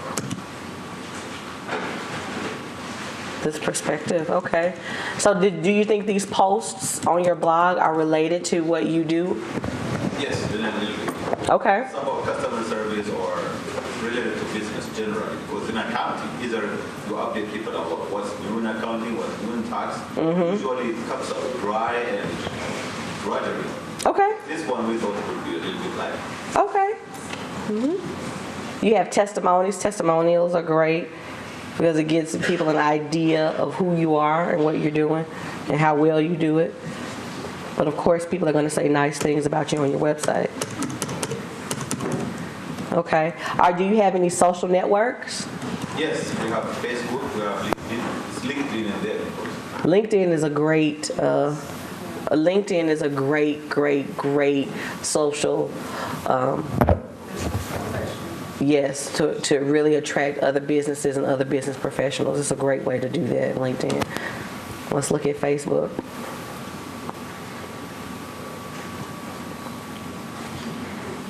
So everybody here is invited to go to our Facebook. Yes, everybody here is invited to go to KBMD's Facebook page and like it, please. See, we had an opportunity. We could have posted a selfie on this page. See, I'm here.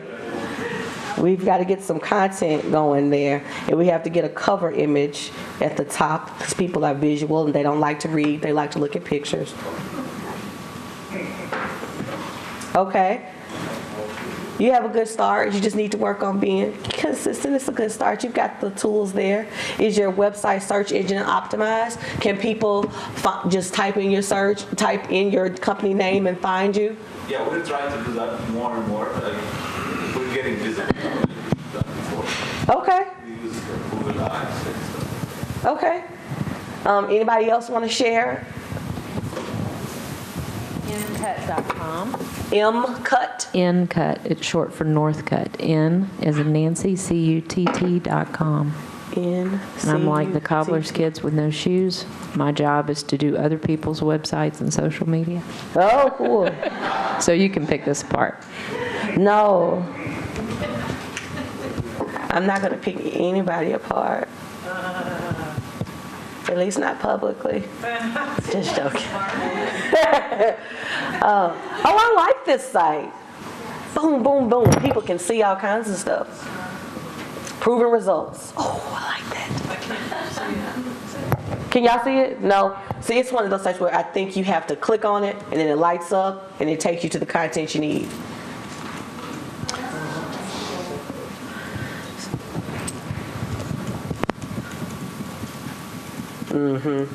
Okay. And so do I have to go back? So this takes me to a PDF, and I need to go back. And I have difficulty because I haven't worked on a PC in a very long time, so I don't know what I'm doing. Okay. Scroll across the bottom. That shows the Okay. So you did the branding for this. Perfect way to show it. You talked about the packaging. Do you talk about the success your clients had with your? That was in the PDF, the results. Okay. This is more about marketing tidbits for people. Marketing tidbits, and then over off to the side, the little small mice type on the side was details about that particular job. But most of those windows that pop up just give advice to others on what they might need to know about design. Okay. Wonderful. North Carolina Associate. Can y'all see it? Okay. Okay. Is it wrong myself? Okay, this looks good. And then do you have any social platforms here? No? That's for other clients. Not for you. Okay. Everything I'm missing by what you're saying. And we do social optimization on a lot of other clients' sites, a lot of WordPress sites. So we do a lot of social SEO in the back end of other clients' sites and work on their social media. Like I said, I'm the cobbler's kid with no shoes. Okay. Okay. Cool. All right. So, what I wanted to do, I don't know what to do next. I'm trying to get back to the PowerPoint. I'm sorry. I just wanted to, the last thing is just, do you have any questions, any other questions that you have for me? Anything? Nobody wants to ask me anything? There are no questions in the room? Okay. Let me give you this.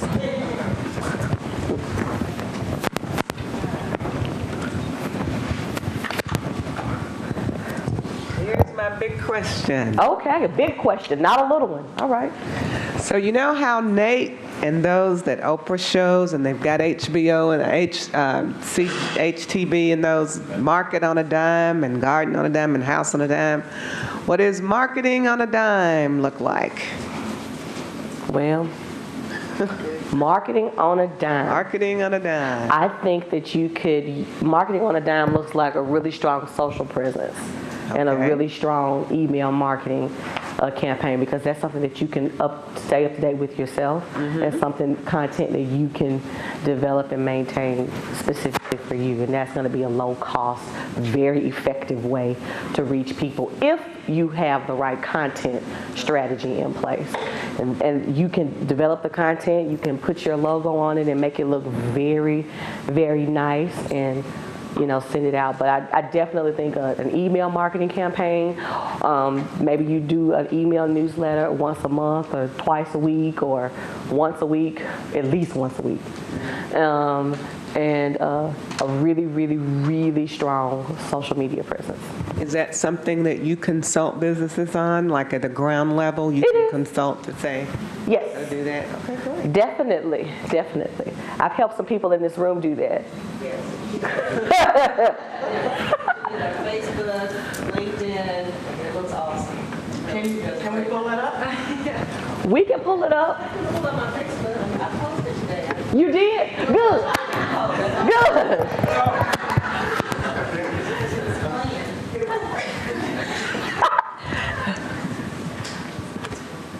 It's if you go to facebook.com/FocusWorksCG. /FocusWorks CG. I think I might have to sign in. Didn't do it because it's a question mark right there.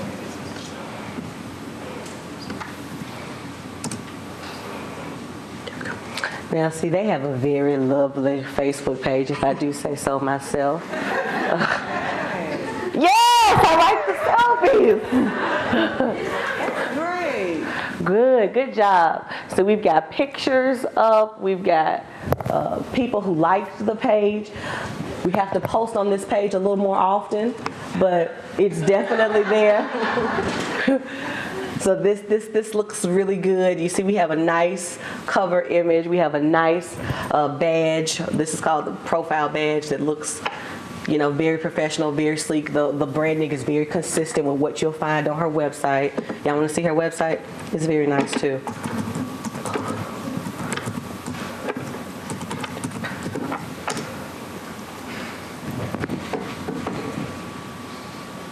See, the identities are this very crisp, very corporate, very professional, and that's consistent with what's on her Facebook page. And what about the LinkedIn? You said, Rebecca? Oh, y'all want to see her LinkedIn profile too? Well, that's fine. Well,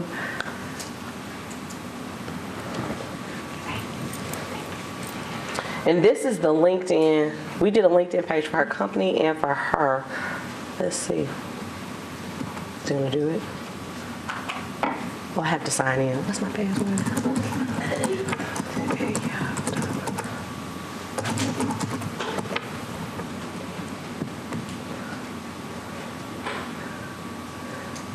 Okay, good.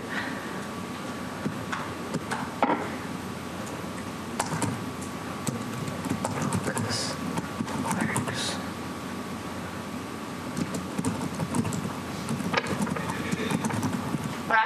signed up, by show of hands, how many people in the room actually uploaded their selfies to their social media pages? Good. Of those that don't have their hands up, did you not upload because you don't have social media presence or because you just didn't want to do it quite yet? Because my picture wasn't pretty. I'm sure it was fine. My phone is down. Okay. And here is her LinkedIn page, Focus Works Consulting Group. We see that Roberta Pettis pops up as the president and co-founder. See, she's got a great picture.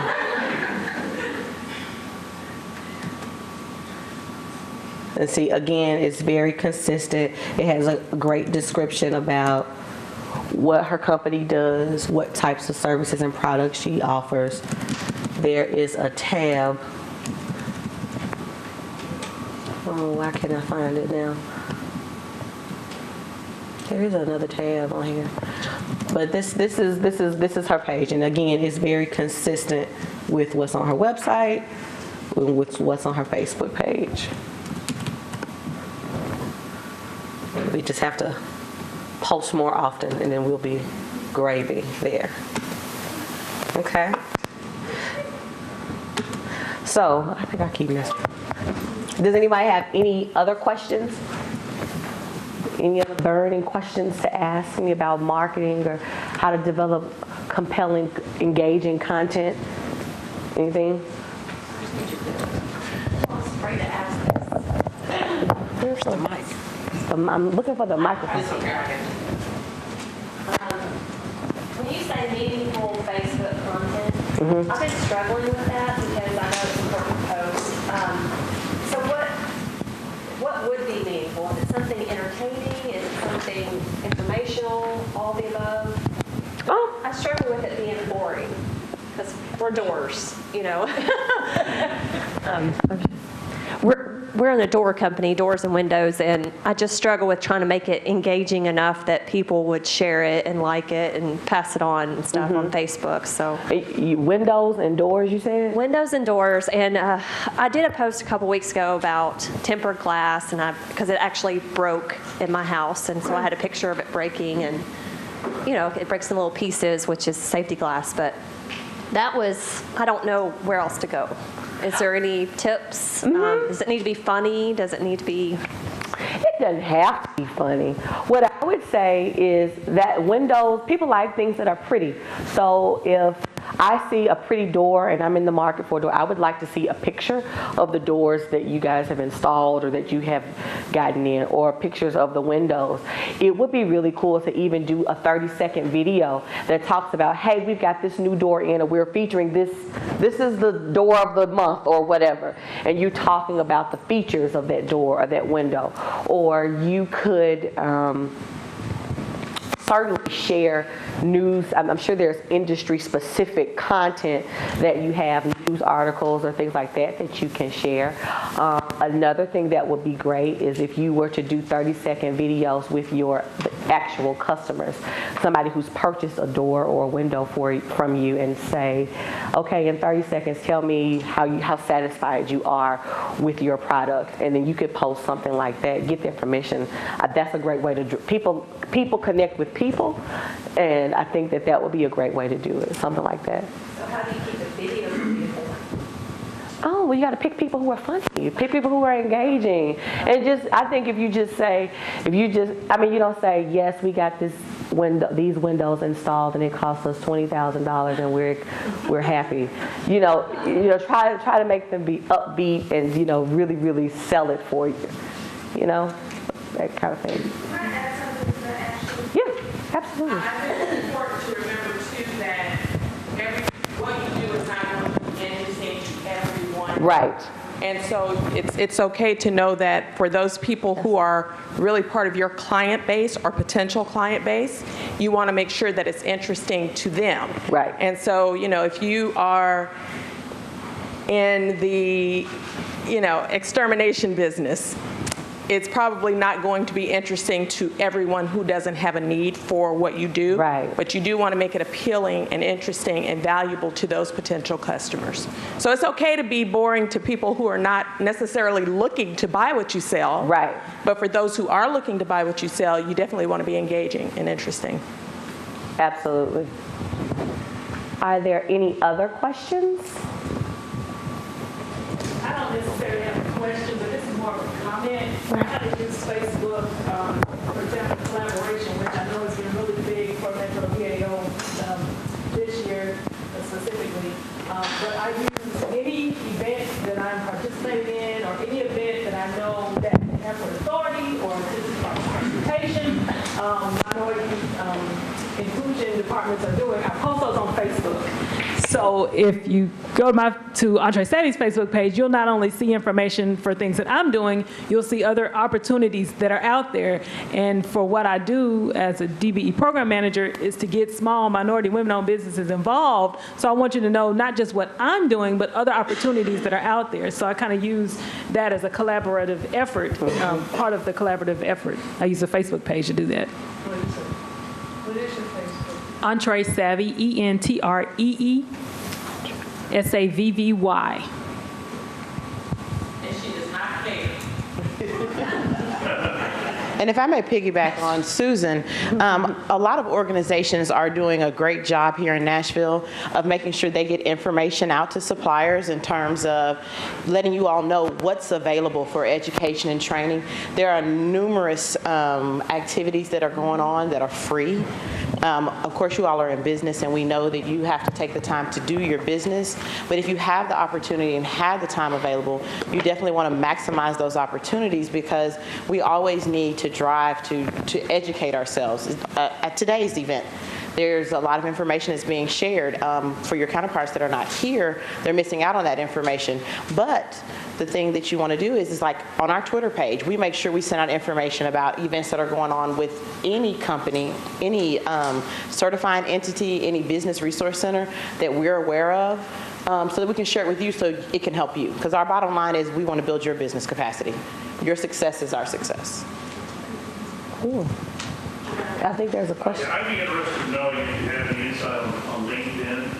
I seem to have gotten the most bang for my dollar time-wise on LinkedIn, using the groups, because I can reach out to about 250,000 people through the different groups, industry groups. But I'm looking for ways to become more effective with debate, if you will. Putting something out there that people are going to respond to on a higher percentage level. So I didn't know if you had any insight on how to really maximize that. So LinkedIn has this new program that they just started rolling out, and it's called Publish. They let you publish and share content. I haven't tried it out. I got the email invitation a few weeks ago to try it out, but their LinkedIn is allowing you to upload different content now that you can share with the masses, and it's called Publish. So you might want to check that out. I don't have all of the specifics about it because I haven't tried it yet, but I hear it's supposed to be very effective. So you're like publishing something on their site? Correct. Thank you. Anything else? No? All right. Well, this is where you can find me. Again, I'm Ashley Northington with Denora Brands and Public Relations.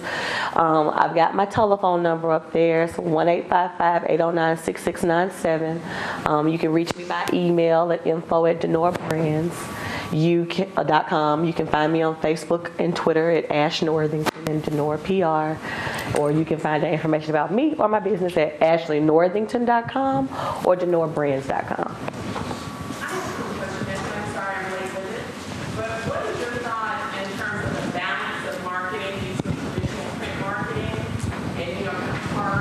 Flyers and capability sheets versus using more of an electronic-based marketing. Which one would you recommend? And percentage-wise, you should maybe 20% of this or 7%. I think it's hard for people to balance now since we live in kind of an increasingly competitive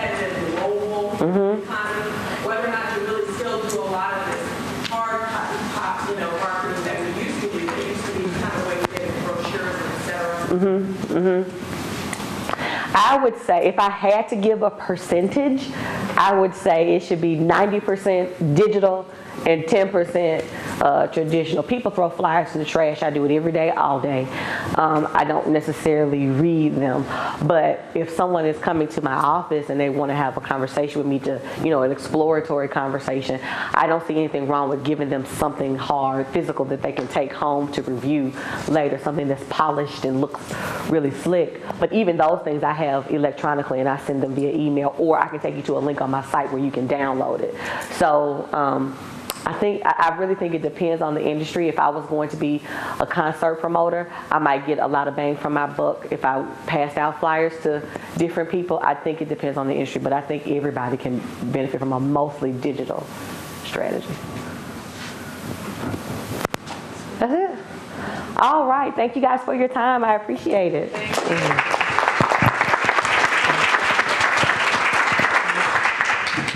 Again, Ashley, thank you. The knowledge you brought to us today, I'm hoping that each one of you will take it, move forward with it. I look forward to seeing you join our Twitter page. I have all of your company names, so I'll be looking later today to make sure you joined us. And please take the time while you're here. Your peers that have social media presence, link with them. This is an opportunity for you to drive business opportunities. Everybody in here can use someone else within the room. We all are in need of services and products, so make sure you connect with one another. Well, it's time to get busy networking and eating. So we have lunch provided to us in the back of the room by the Nashville Business Incubation Center. If I could ask Carla to come to the front and speak quickly to you all about the Business Incubation Center. They provided lunch today and partnered with us. We, being Metro government, are partnering with Nashville Business Incubation Center to, as we said earlier, to bring additional opportunities to you all. We want to make sure that you have every opportunity possible to grow your business. So without further, Carla. Hello, everyone. My name is Carla. My last name is Curley. You can call me Carly. You can call me Curly. Doesn't matter. You can call me CC. I know it's a mouthful. I have business cards in the back so that you can have it in print. It'll be easier to see. I'm with the Nashville Business Incubation Center. Just to give you kind of a brief synopsis as to what we do at the Incubation Center, we have a facility where we house about 20 clients. And our clients that come to us are not startup clients. They're customers, they're clients that have already been in business, and they're realizing that there's a lot here that I don't know, and I don't even know that I don't know it. And I need someone to partner with me to help me build a strong foundation, and someone that will hold me accountable and make sure that all these great ideas and all these processes and all the things I need to put in place get put in place. And so that's where we come in. We work with businesses and we help them to get certified with the different, registered with all the different entities here, get certified. If you are minority owned, if you're veteran owned, if you're woman owned, we can help you get certified.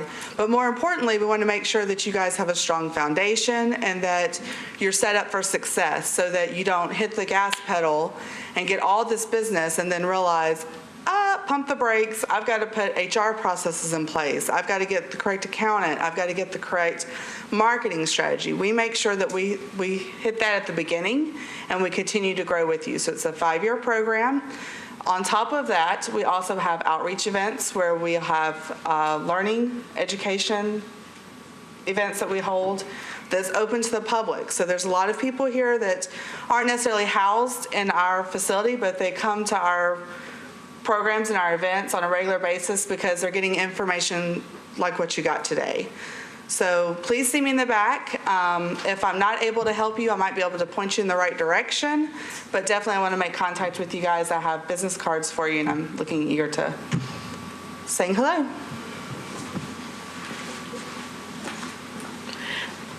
All of their information, and she said she has cards, and I want to make 2 points before we break for lunch. A, please don't leave us. We want to provide you with lunch, but we have our resident specialist in the house that's going to provide a training on how to navigate our iSupplier system. And if you're registered with us, you would know what our supplier is. If you're not, you definitely need to stay, but either way, we need you here. We want to make sure that you have every opportunity possible to do business with Metro. As the mayor stated earlier, we are driving to do business with suppliers. So our supplier training will go over and make sure how you're registered, how to update your information in the system, how to negotiate bids. We don't want you to have any reason whatsoever not to have an opportunity to bid and win a bid. So definitely stay with us. And I also want to let you know that all of today's excuse me, PowerPoints and sessions, not only is it recorded, but we will also supply you with the PowerPoint. So any information that you were not able to take note of, we'll supply it to you because we want you to rest on this information and come back to us and let us know that this training benefited you in more than one way. So we have lunch provided in the back of the room by Catering, one of our suppliers. Please enjoy. There will be a networking facility. Oh yes, Brenda, please stand up. She's with us today.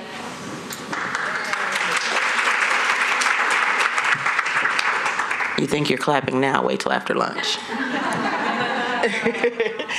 There will be a networking activity we'll have during lunch, but it's driving the opportunity for you to meet and greet and do business later. So enjoy your lunch.